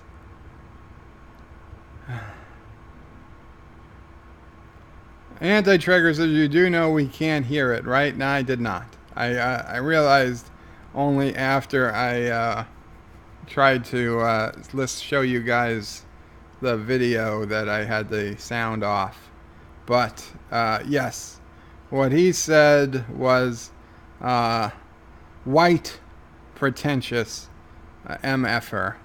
And literal, those 3 words. And I think he said old, white, pretentious MFer. And if you replaced white with black or any of the other ones I mentioned, that would not make it to air. It just wouldn't. Anti-Tracker says, you keep playing the clip with no audio. Yeah, it happens. XSplit should have a bigger thing. Thomas Bot says, so if someone says the N-word in a nice way, it's okay. Thomas, if a black person says the N-word, it's okay. Yeah, yes. I mean, society has judged that to be okay. I mean, I know listening to Chris Rock, every other word was the N-word at times, but he didn't mean it in a hateful way. It was freaking hilarious. Now, it wasn't hilarious because he was using the N-word. It was hilarious because what he was saying was funny. He just happened to be using the N-word. Anti-Tracker says, what is RJ's obsession of calling the ethnic people MFer? Anti-Tracker says, wrong again, RJ. You did not hear the number of F-bombs in that episode. Not appropriate for TV. Does not matter on CBS All Access. Yes, there were a lot of F-bombs. It doesn't matter. Okay? It's still... Just because it's CBS All Access, okay, doesn't mean it's not television. And fine. Like if it was on HBO, okay, they still wouldn't have said it on HBO. Okay? They would have said the MFers and the suck my VJ and all that stuff. VJ? Suck my, thing all over. But if they had said black, that would have been like a hard stop in the editing room. Ozzy NF, welcome Ozzy, says, so I assume Twilight Zone is crap. Ozzy, I rate it very bad and bad in that order, episodes 1 and 2. Anti-Tracker rated them a 4 out of 10 and a 5 out of 10, which is significantly better than I would have rated them on a scale of 10. But other people also seem to not mind as much. My biggest problem, Ozzy, was that I didn't feel like I was watching the Twilight Zone, and that's the reason why Anti-Tracker gave it a high score, because he was willing to accept that it was a well-produced show. It just wasn't the Twilight Zone. So, if you're going to see the Twilight Zone, you will be disappointed. If you're going to see Jordan Peele's Mystery Hour, then you might enjoy it. I personally wouldn't have bothered to watch, but Anti-Tracker is correct. It is a well-produced, well-acted, well-shot show with top-notch celebrities in starring roles. And now Sassy is getting angry. How to put that? Okay, Sassy. Okay. Yes. Okay, Sassy is angry because somebody's at the door. So, but it's okay, Sassy. I'm not saying Twilight Zone was good, Sassy. I'm just saying, in theory, Twilight Zone could have been good. In theory, Twilight Zone could have been good if it wasn't called Twilight Zone. Anti-Trigger, and again Joe plays it with no sound, lol. John DeMarco says sound in caps. Anti-Trigger said, you said MFer again. Lol. Actor says, damn, I keep fearing I test out of YouTube. Ozzy NF says, hashtag anti-tracker. Anti-tracker says, funny story, fish screen is the same as the screensaver for Roku. Really? Roku uses this tropical fish aquarium as its screensaver? I might have to get a Roku. Thomas Potts says, loud, we hear nothing. Yeah, I realize that now, but okay, this is what I heard when I said loud. And it sounded loud to me because I had the earphones in. But I realized at the time the volume was off for you. Anti-Tracker says, Joe is just plain crazy today. Now what would have been funny is if the scream came on and we sure saw the shop vac with a big smile. Thomas Potts says, I think he likes Mrs. Anti-Tracker. Why else does he keep destroying Anti-Tracker? Says Ozzy, are you working right now, Anti-Tracker? Anti-Tracker says yes. Anti-Tracker says, damn it, they overfilled this bottle. Lol. So he jaloged all over himself. No, water is not the same as jaloja, thankfully. Thomas is lolling. Daniel's Hot Topics is hungry. Thomas Potts, as you were drawing, I thought it was sassy. Yeah, I don't claim to be an artist. I do not claim to be an artist. I'm not an artist. No. Morgan Freeman isn't in Twilight Zone. No, but Anti-Tracker didn't know his name yesterday. Thomas Potts says India and Pakistan are coming for bird of prey now. John DeMarco says try calling a Pakistani an Indian and see how that works for you. Anti-Tracker says India and Pakistan are very different. They hate each other. Maybe. Just a little. Anti-Tracker says, by the way, no jokes here. Do more videos like that one yesterday and I might have to kill you. I was thinking of doing something like that and then you did it, jerk. Which video? The April Fool's video is no joke? The real history?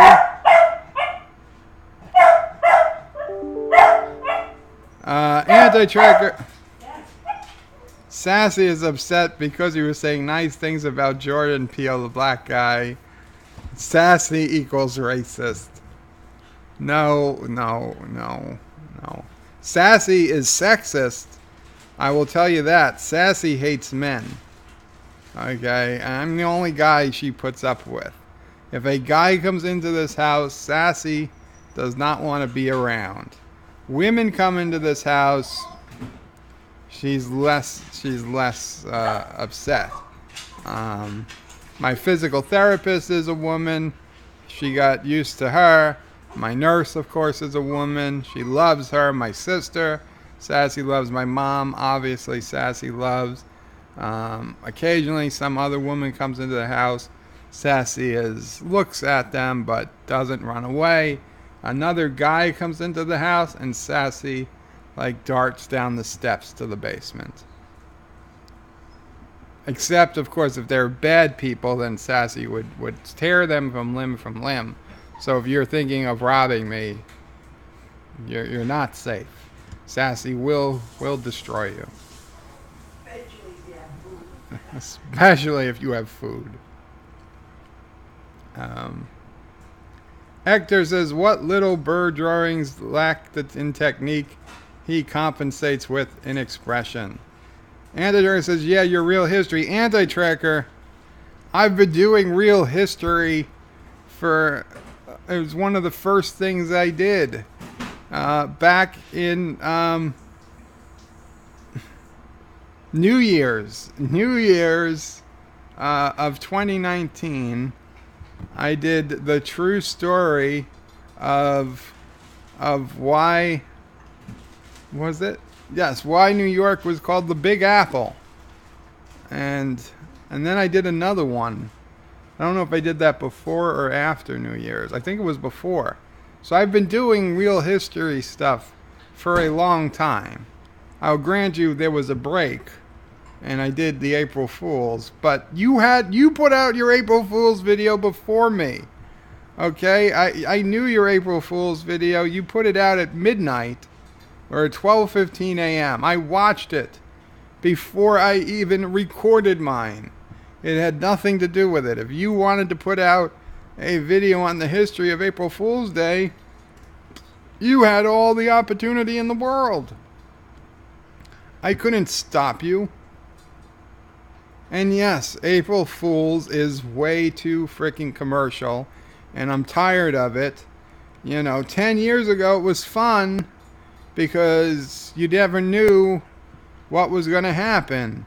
And, Google put cheese on the moon or made the frickin' Google logo a Pac-Man game, and oh, that was cool. And then they did their fake Gmail thing, and But now, every year, every single company has to do their April Fool's thing. It's like they all have a frickin' corporate meeting now to plan their April Fool's publicity stunt. And it's sickening, and it's ruined it. It has ruined it. I'm tired of it. It's garbage. It's lost all its magic. I didn't even bother. I didn't even bring up the fact that it was April 1st on my web forum for the first time, well, maybe the second time in 10 years, because it just got too boring. Once everybody started doing it, it's like blah. It's more interesting to not do anything. I watch every year from when I started my forum in 2008, and the first April Fools we did something. Oh, it was a blast. Everybody loved it. And the second year, okay, cool. And the third year, yeah, it was still fun. People were like, okay, this is cool. But by the fifth year, the sixth year, it was like, oh, what's he going to do? This is stupid, blah, blah, blah. And it was, I admit it, because nothing I could say on April 1st would have mattered. Oh, I'm selling the forum, or hey, I've decided I'm going to move to some far off continent. It didn't matter, and nothing. Nobody, everybody would know. Everybody would know it was fake, and then they'd start looking. I'd start looking at, oh, what did Google do today? What did some other stupid come? What did Apple do today? Or what did whoever do today? And I realized this is not how April Fool's is supposed to be.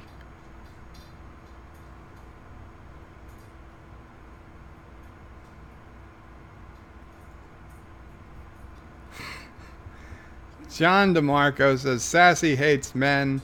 Get her a role on Discovery.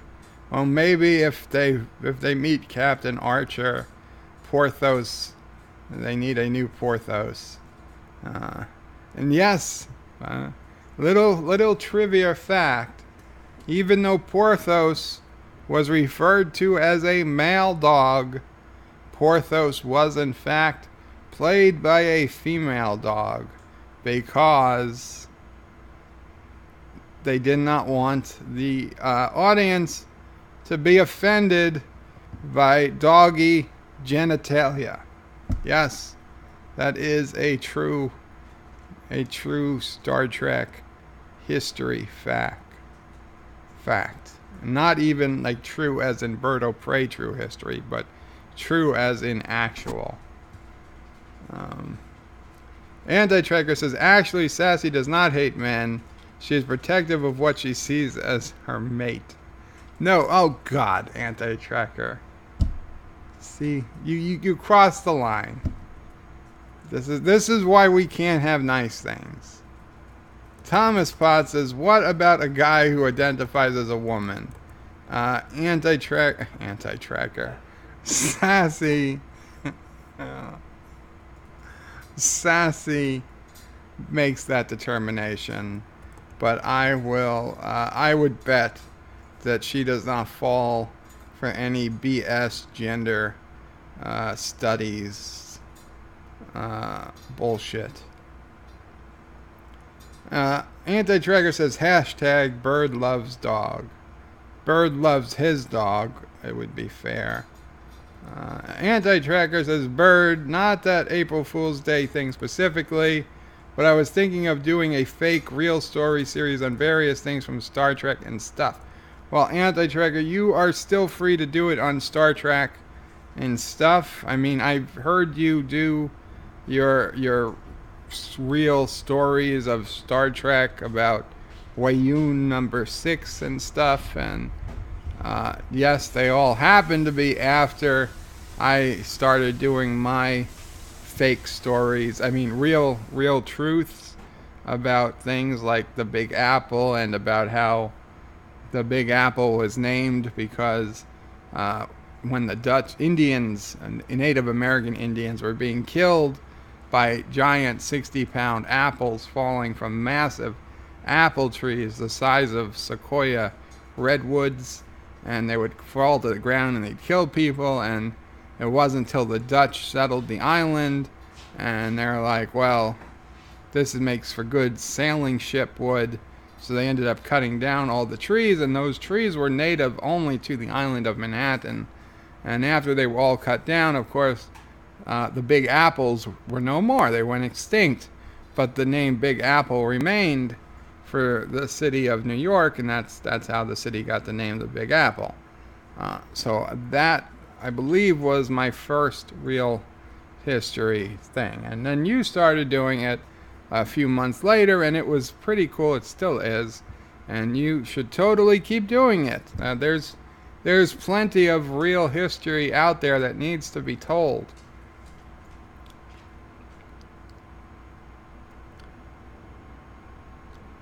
Thomas Potts says, I would play pranks at work on April Fool's Day, but one year I didn't do anything and my coworkers were watching out all night for a prank, which was my plan.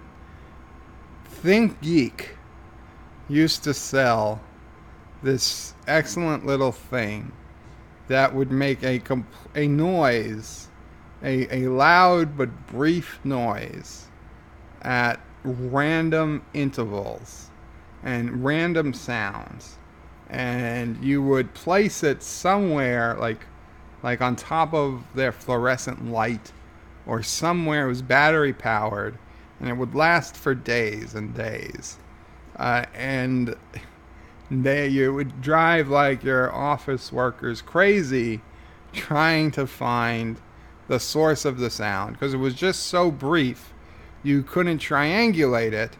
And the fact that it was a random duration between the beeps, you couldn't anticipate when it was going to happen. Like a smoke detector, when its battery is low, you can count and okay, it's every minute or it's every 2 minutes, and you can be listening because you know when it's about to beep again and get some idea of where to look.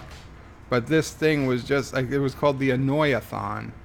And that was an ultimate April Fool's Day type prank device, especially for your coworkers. I think they still have it, but I imagine now it's probably gotten well known in offices. But back in the day, that was the thing to have to play a prank on your office coworkers. Thomas Potts says most TV animals are played by females. Yes, total female privilege. Hector says a new Porthos. Why no Porthos life companion? That could be true too. Anti-Tracker says no, really pets do in fact think that they are mates with their humans at times and become protective. Whatever you think about your cat and dog, Anti-Tracker, it's your business. Thomas Potts says fake, I knew it. Hector says fake. No, I don't know what you're talking about. I'm sorry. Did I say fake? I didn't mean fake.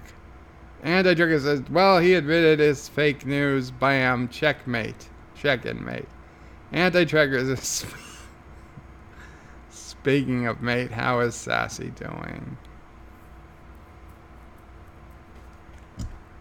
Hector says, English tanks going uphill seemed a little fake to me, to be honest. Hector, that was legit. Churchill tanks were the first tanks that could go uphill. That was not fake.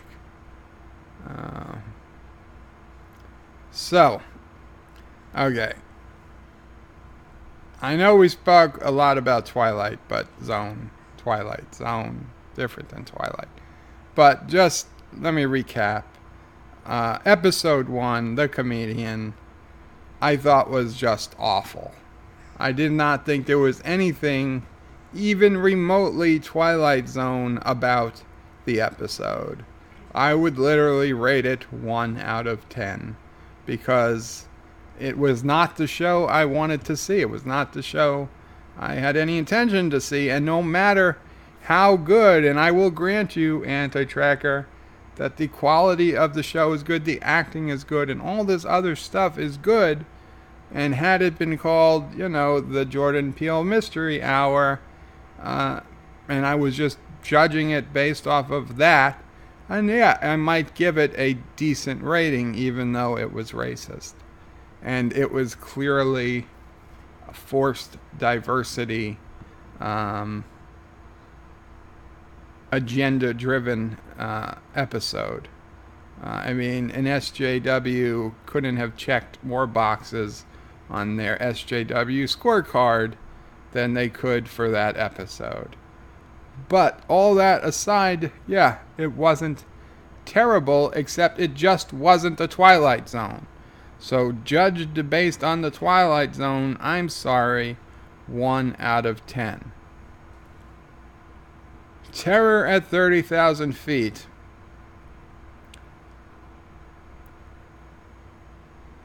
Was knocking on the door of being a Twilight Zone episode. Its entire basis, though, rested on something extremely stupid and beyond the realm of believability. And it is, of course, those spoilers alert for those who haven't seen it. It has nothing to do with, gremlins on the wing or anything. But the main character, who is played by the guy, and I don't know his name, and he's white. It's a white guy, and I have no idea his name, so it's not racist. But he was Leslie Knope's husband on Parks and Recreation, whatever his name is. He came in as the assistant to Rob Lowe, and then he became Leslie Knope's boyfriend, and then they ended up getting married on Parks and Rec. And now he's the main character of this episode, and he's talking to his wife, who we never see, but he's on the phone with, and he talks about having some type of mental breakdown in the past, though the wife's not on the plane with him. And when he's flying from, where was it? Dallas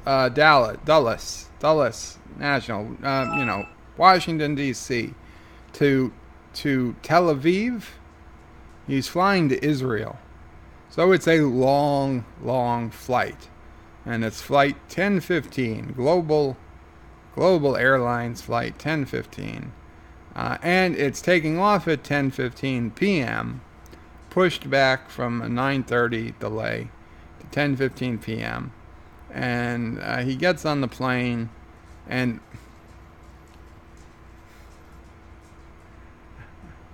now this is a frickin' long ass flight, okay? This is like a 12-hour flight. He had a first class seat, and he gives it up to a family because I guess they only had 2 seats left, and there was a mother, a father, and a kid, and like one of them was going to have to sit in coach or something. And he was so nice, and first class was full, that he offered to give his first class seat up completely free of charge to this father or mother. I guess the father was really the one that was forced to sit in coach. I mean, clearly they could have swapped out every couple of hours. That would have been the smart thing to do.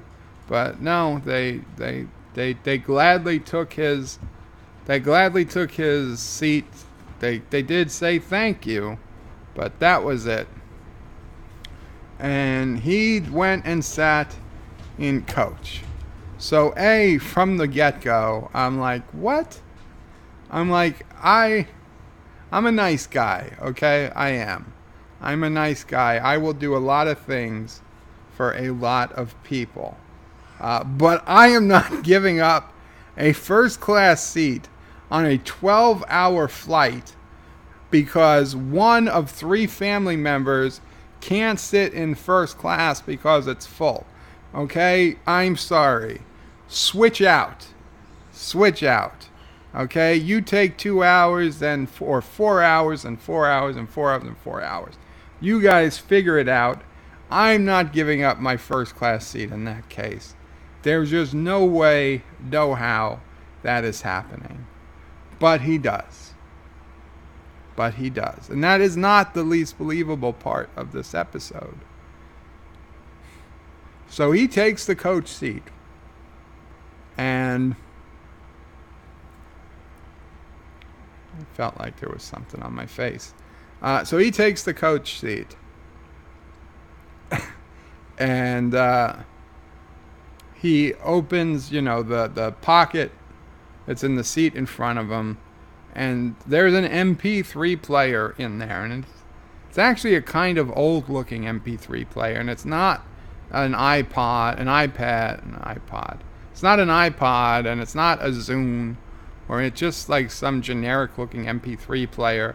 Looks like something from like 2010, 2009, maybe even earlier. It was black and white. It wasn't even color. And he has headphones in his ears, but I guess, I don't know, were they wireless headphones? For some reason, he can't use the headphones that were already in his ears. So he has to take the airline headphones out of the seat pocket for the guy next to him.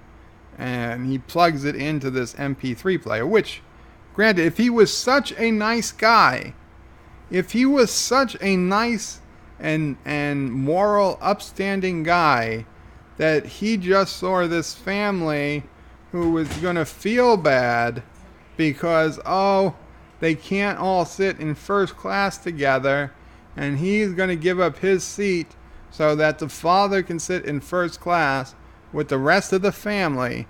He is that moral and upstanding a guy. Then how come when he finds someone's MP3 player in the seat pocket in front of him, he does not immediately turn it in to the flight attendant so that it could be put in the lost and found, and the rightful owner of the MP3 player would get notified because they know who was in that seat in the previous flight, and it could conceivably get back to the person who left it. No, instead he decides the person who was just so moral that he gave away a seat in first class for nothing but a thank you, decides he's going to steal the MP3 player, takes possession of it, takes the headphones out of a different guy's front seat, because he didn't even have headphones in his seat. He could have asked for his own. He didn't. He took someone else's. He then puts it into the headphones and starts listening to the podcast, because obviously this guy didn't bring with him any other type of entertainment for the flight. So he's like, oh, let's just listen to this random podcast. And it's like the podcast is the mystery of Flight 1015. And as it gets going and they already take off, he realizes they are perfectly describing everything about the flight he is on. And he's trying to get other people to listen to the podcast, but they're like, the guy who was next to him, he's like, oh, those earphones touched your ears. I don't want to. And these were over the ear earphones, mind you. These weren't in the ear earplugs. These were, old 1990s style over the ear earphones. He's like, oh, they touched your ear. I don't want to listen. I'm disgusted by it. Oh my God, how dare. And he's like, please, please, please. He's like, no, I don't want lice. I don't want lice. And he gets up and he leaves. And he finds another seat, I suppose, because we never really see him again until the end. And then does he ask anyone else to listen? No, including a woman, a small woman, who was right near him across the aisle. I thought, okay, so ask her to listen. No, he doesn't. I guess he tried one person, they said no. So that was the end of it. He's not going to ask anyone else to listen, I guess, except the captain. So then he goes nuts on trying to get a flight attendant over. Of course, he breaks all the rules and pressing buttons really quickly, even though they said I'll be right there. He's like, this is too important. Of course, once they get there, he doesn't even know how to explain to them why he needed them. And long story short, he becomes 100% convinced, and it is 100% convincing, that the flight, what's happening on the podcast is exactly describing the flight he's on. And he knows that here's the thing. They started out with the podcast saying that it sounded a lot like the missing Malaysian air flight, because the very last words recorded, and they had the recording because it was recorded by air traffic control of the pilot, and he said "Good night, New York" as he left New York airspace, and that was supposedly the last words ever heard from anyone on the plane. So they have the pilot's voice, and he clearly says "Good night, New York." And this podcast makes it no secret that this has been the biggest mystery in airline disappearances in history, and that everything. It's my cousin.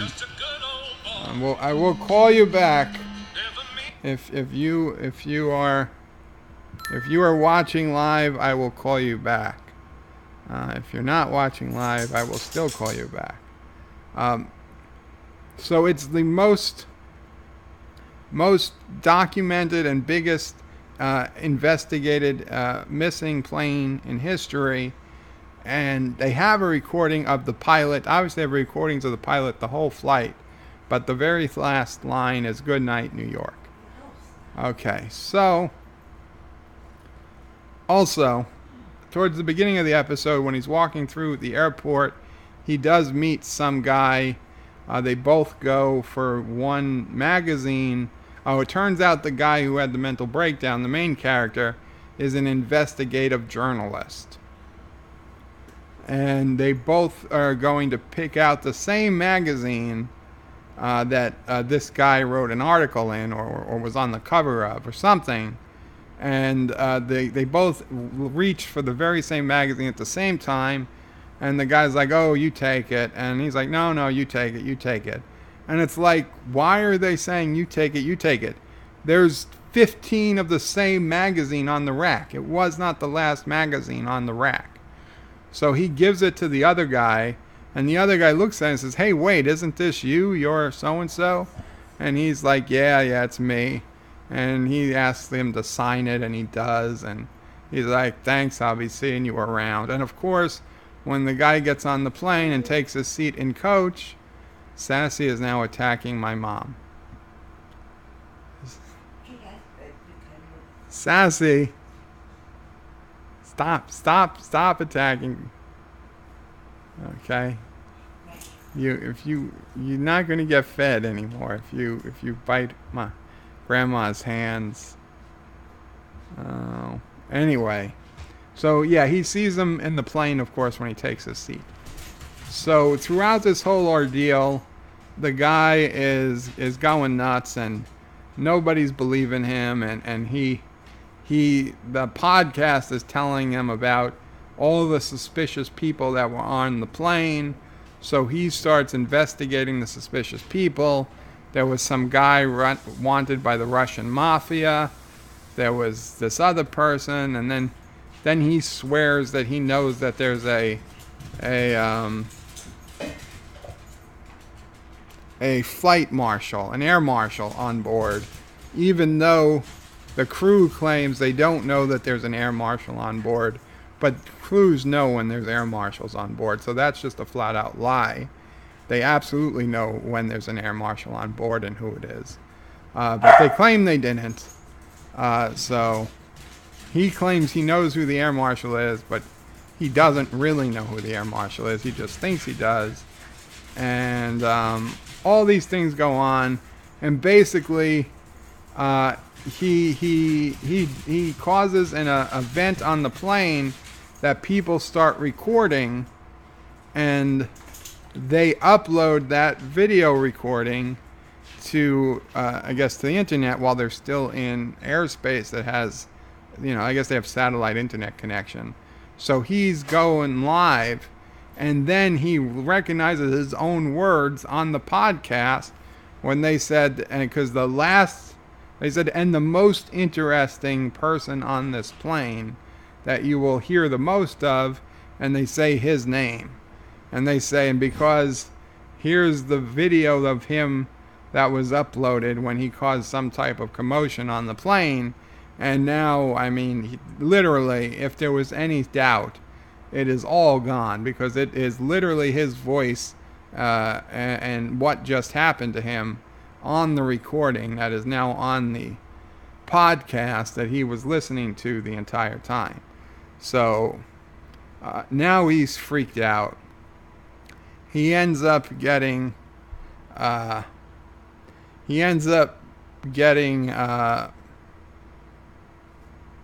handcuffed by the air marshal, who turned out to be that small woman who was sitting right across the aisle from him the whole time, who we thought was just like another passenger, and not the big burly man who we thought was the air marshal, because of course the little woman had to be the air marshal, and she handcuffs him, and he still manages to get the headphones on and listen to the podcast once somebody leaves him alone.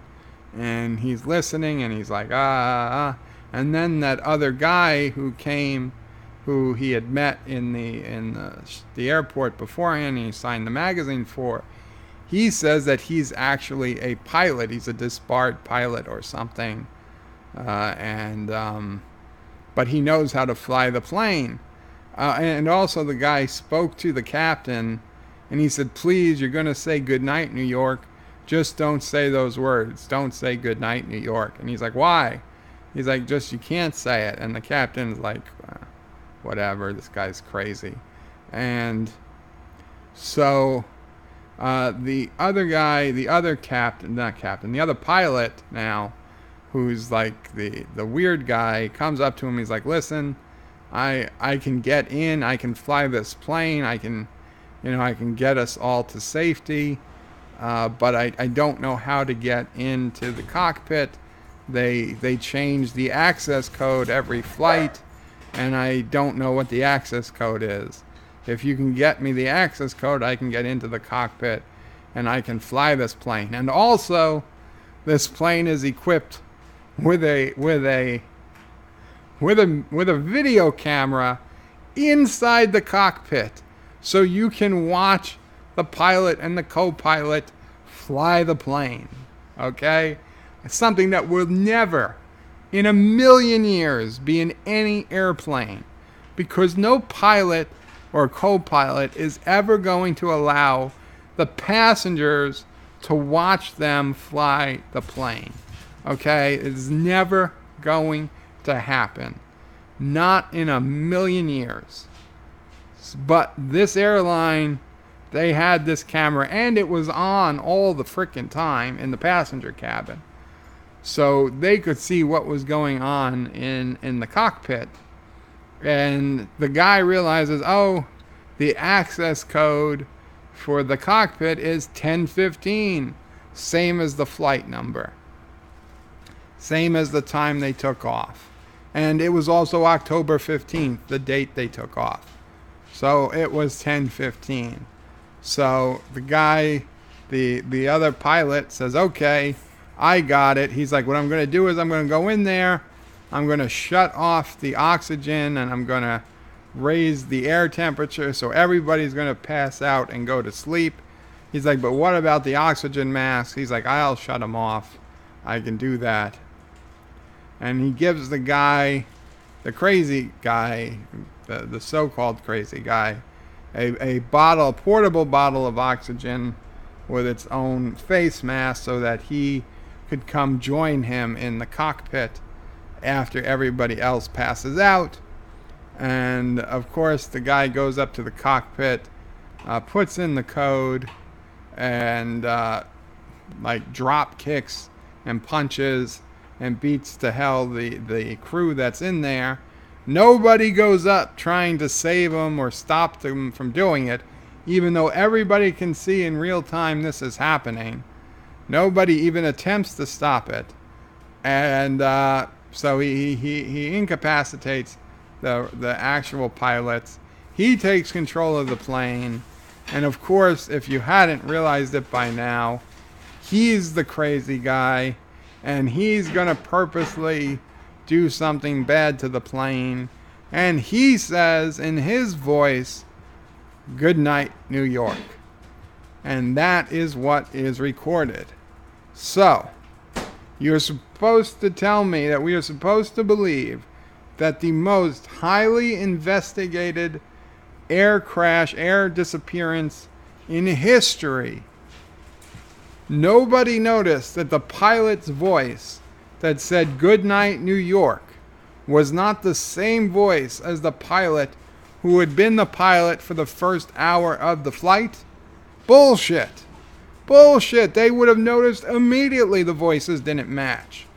They would have said, "Holy shit, somebody else is in control of the plane. That's not the pilot that said 'Good night, New York.' That is someone else." And they would have known that, and that would have been on the podcast.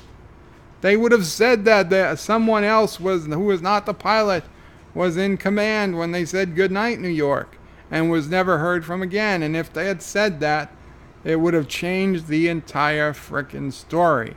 But no, we are supposed to believe that no one noticed that the person who said "Good night, New York" had a completely different voice than the pilot. And it's just something we're not supposed to worry about. But it doesn't end there. Because he keeps listening. Oh, right. Because he finds himself, the plane crashes, and he finds himself washed up alone on a beach. Alone on a beach. Now they're in the North Atlantic. Washed up on a beach. And there's like luggage and stuff around him, and they do go past a child's stuffed toy that looks just like the gremlin that was on the wing of the original Twilight Zone episode, Terror at 20,000 feet. So yes, they did make a callback to the earlier episode. It was just a 2-second shot of them looking at all this luggage washing up on shore and a stuffed toy floating by of the original gremlin. But anyway, he's on the beach. As far as he can look left and right, there's nobody else around. And just by coincidence,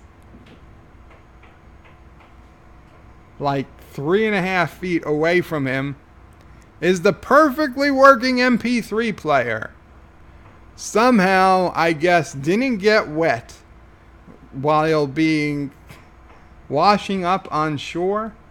Didn't get wet. The whole time was in the ocean. Still works. He still has the headphones on. So he plugs in the headphones, hits play, and they're like, and now it's episode 2. And they're like, and this was our most highly rated podcast ever. And we didn't think we was going to ever talk about this again. He's like, but whatever, a year passed or whatever. And everybody was found safe on an atoll in the North Atlantic. And every single person of the flight survived. Except this guy's name. And it's so weird. He's the only remaining mystery of the flight because no one knows what happened to him. And as he's listening to this, all the other passengers start coming out of the forest and down the beach. They're looking like zombies. They're not zombies. They're just pissed off passengers. Pissed off, and they all blame him for what happened. Now, they said that everyone else survived, which would mean the pilot survived. They're not mad at the pilot who intentionally crashes the plane. They don't kill him. He's perfectly fine. The only person they assumingly kill and then never talk about is this investigative journalist. And that's it. And the ends with he's being surrounded by all the passengers who I guess all made a pact that they are going to kill this guy and throw his body away and just say nobody knows what happened to him. And they all get rescued from an atoll in the North Atlantic that they just never, I guess they didn't even bother to look for any survivors on it for reasons. Because there are so many atolls in the North Atlantic. And this is this isn't a small one. This has got a lot of plant life, and I assume, and I mean, this is like the freaking Lost Island, but in the North Atlantic. Like, maybe they hit Iceland, but they were only an hour out. They're only an hour out of JFK.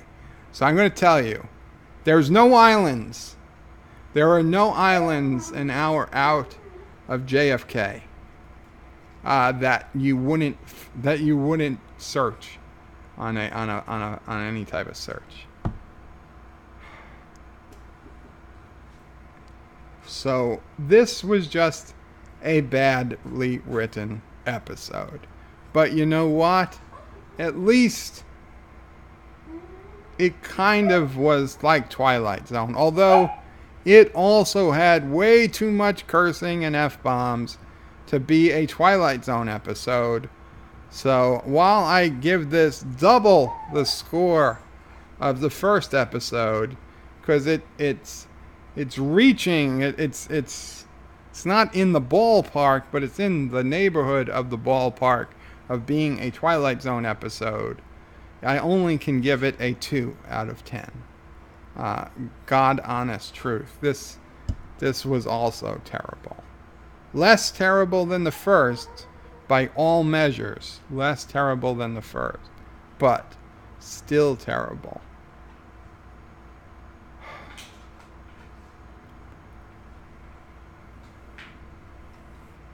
Now I'm way behind, I'm sure.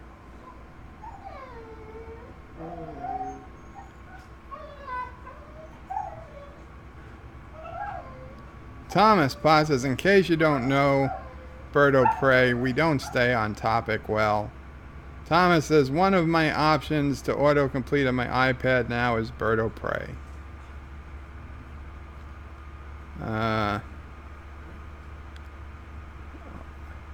Anti-Trigger says, so he is okay with racism, but he cannot tolerate it if not being Twilight Zone enough. Anti-Tracker says, lol. Hector says, Dallas, Delos, Washington, D.C.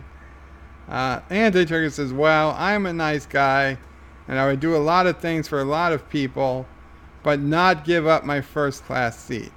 Not on a 12-hour flight when it is a family of 3 and they've got 2 tickets already, okay? They can switch it out. Ozzy NF says, in his defense, I wouldn't either. No, nobody would, okay? 1% of the population might, and they would probably not do it in that situation, okay? If it was a pregnant woman or maybe a couple going on their honeymoon, maybe, okay? But a family of 3 who had 2 tickets and needed 1 more so all 3 could sit together, sorry, that doesn't tug at my heartstrings enough. I think I will take the extra leg room, especially all 6'4" of me, and the much better first class experience on an international flight, okay? If this was New York to Chicago, maybe, okay? 2-3 hours in the air, maybe. This is 12 hours international flight in the air. Bullshit. You're not giving up your first class seat. Not without money. Hector says, you're a wise guy, not a nice guy. Hector, you can be both. Anti-Trigger says, I felt like there was something on my face. Well, there was. Hector says, wait, MP3 player with video? No, there was no video. This was a black and white MP3 player. Anti-Trigger says, no, the MP3 player had simple grayscale graphic for the menu. Hector says, okay. Anti-Trigger says, honestly, the MP3 player looked like an old transistor radio with a screen on it. Yeah. Commander Iron Wolf says, can I get a wrench? Of course you can, Commander Iron Wolf. Welcome to the stream. Thank you for reminding me. Thomas Potts says, small woman, are you a heightist? Yes. Yes, I'm a heightist. And a volumist. Hector says, so the same words birds utter every night before closing his eyes. Brian McFarland says, hey, Anti-Tracker, Dukes of Hazzard theme song. Maybe a sign. Thomas Potts says, hey, Sassy, the first payment you requested for that job I asked you to do is in your secret bank account. I'll give you the rest when the job is done. Sassy, do you have a secret bank account? I'm not even mad. I'm impressed. Anti-Tracker says, so Bird is not feeding his dog. Somebody call animal control. Thomas Potts says, wrong target, Sassy. Sassy, you are eating the wrong person. You're biting the wrong person. Practicing. Mom says she was practicing. Hector says, so Joe's mom is not a woman. No. Sassy just likes her so much she wants to taste her arms and her hands. Hector says, or Sassy doesn't love her as much as Bird described early. Thomas is lolling. Thomas says, small woman, of course, SJW. Hector says, a woman air marshal, oomph. Hector says, all pilot snowflakes. And Thomas says, saying goodnight in New York sounds stupid, but that's what the flight from Kuala Lumpur, the Malaysia Air Flight 370, it was goodnight Taiwan or something, they said. Because that's what they say when they're leaving their airspace at night. Apparently it's a common thing pilots say. Hector says, maybe the pilot guy shared the Noro signature. It's very possible. Ask Dr. Colbert. Anti-Trigger says, since Thomas is saying goodnight, let me just say first for next Bird O' Prey 5 stream. Did Thomas say goodnight? No, he said saying goodnight New York sounds stupid. Thomas says $1.99. Just saying. Anti-Tracker says jerk. Thomas says lol. Hector says, I liked when being first was an amateur and clean sport. Oh, the good old days. Yes. Thomas Potts says, that's a stupid ending. It was. It's a stupid everything, to be honest. Thomas says, it would be better if he was alone or with a survivor for each airplane that guy brought down. Thomas Potts says, you keep reading that wrong. I'm sorry. I have a medical condition. It's called straight lexia. I can't read gay things. I'm sorry. It's a legitimate medical condition. You can look it up in the Journal of Medicine. Straight lexia. And yeah, Hector's got it. He can't say gay stuff. That's exactly right. It's called straight lexia. Commander Iron Wolf says, yeah, I have the power. Thomas says, we all have the power. And Hector says, except DJ, he is special. Yes, DJ is special. Takes a big man to reject the wrench. Oh, guys. Okay, well, I think it's about time. John Araki didn't seem to show up tonight, so I will hold off singing the songs he wanted me to sing until the next stream. So you guys have something to look forward to. He's picked out a variety of songs. These are going to test me, I'm going to be honest. They're going to test my limits. So thank you guys for tuning in. I hope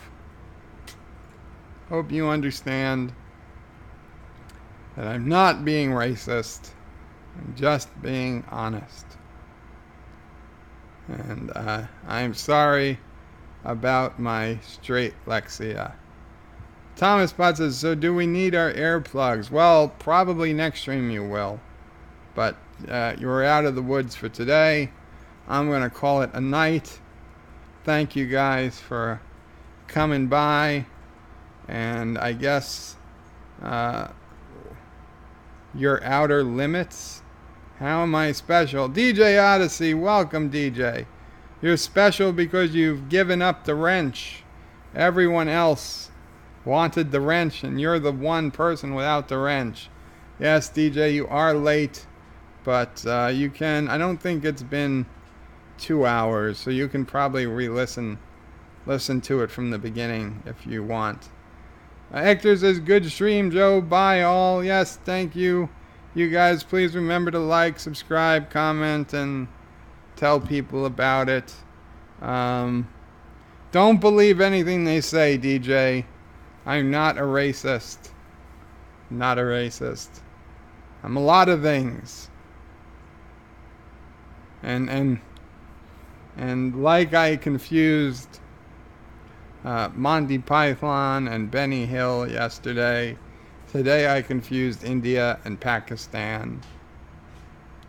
You know, we're all human. Mistakes happen. With that, Qapla, enjoy, and I'm not a racist.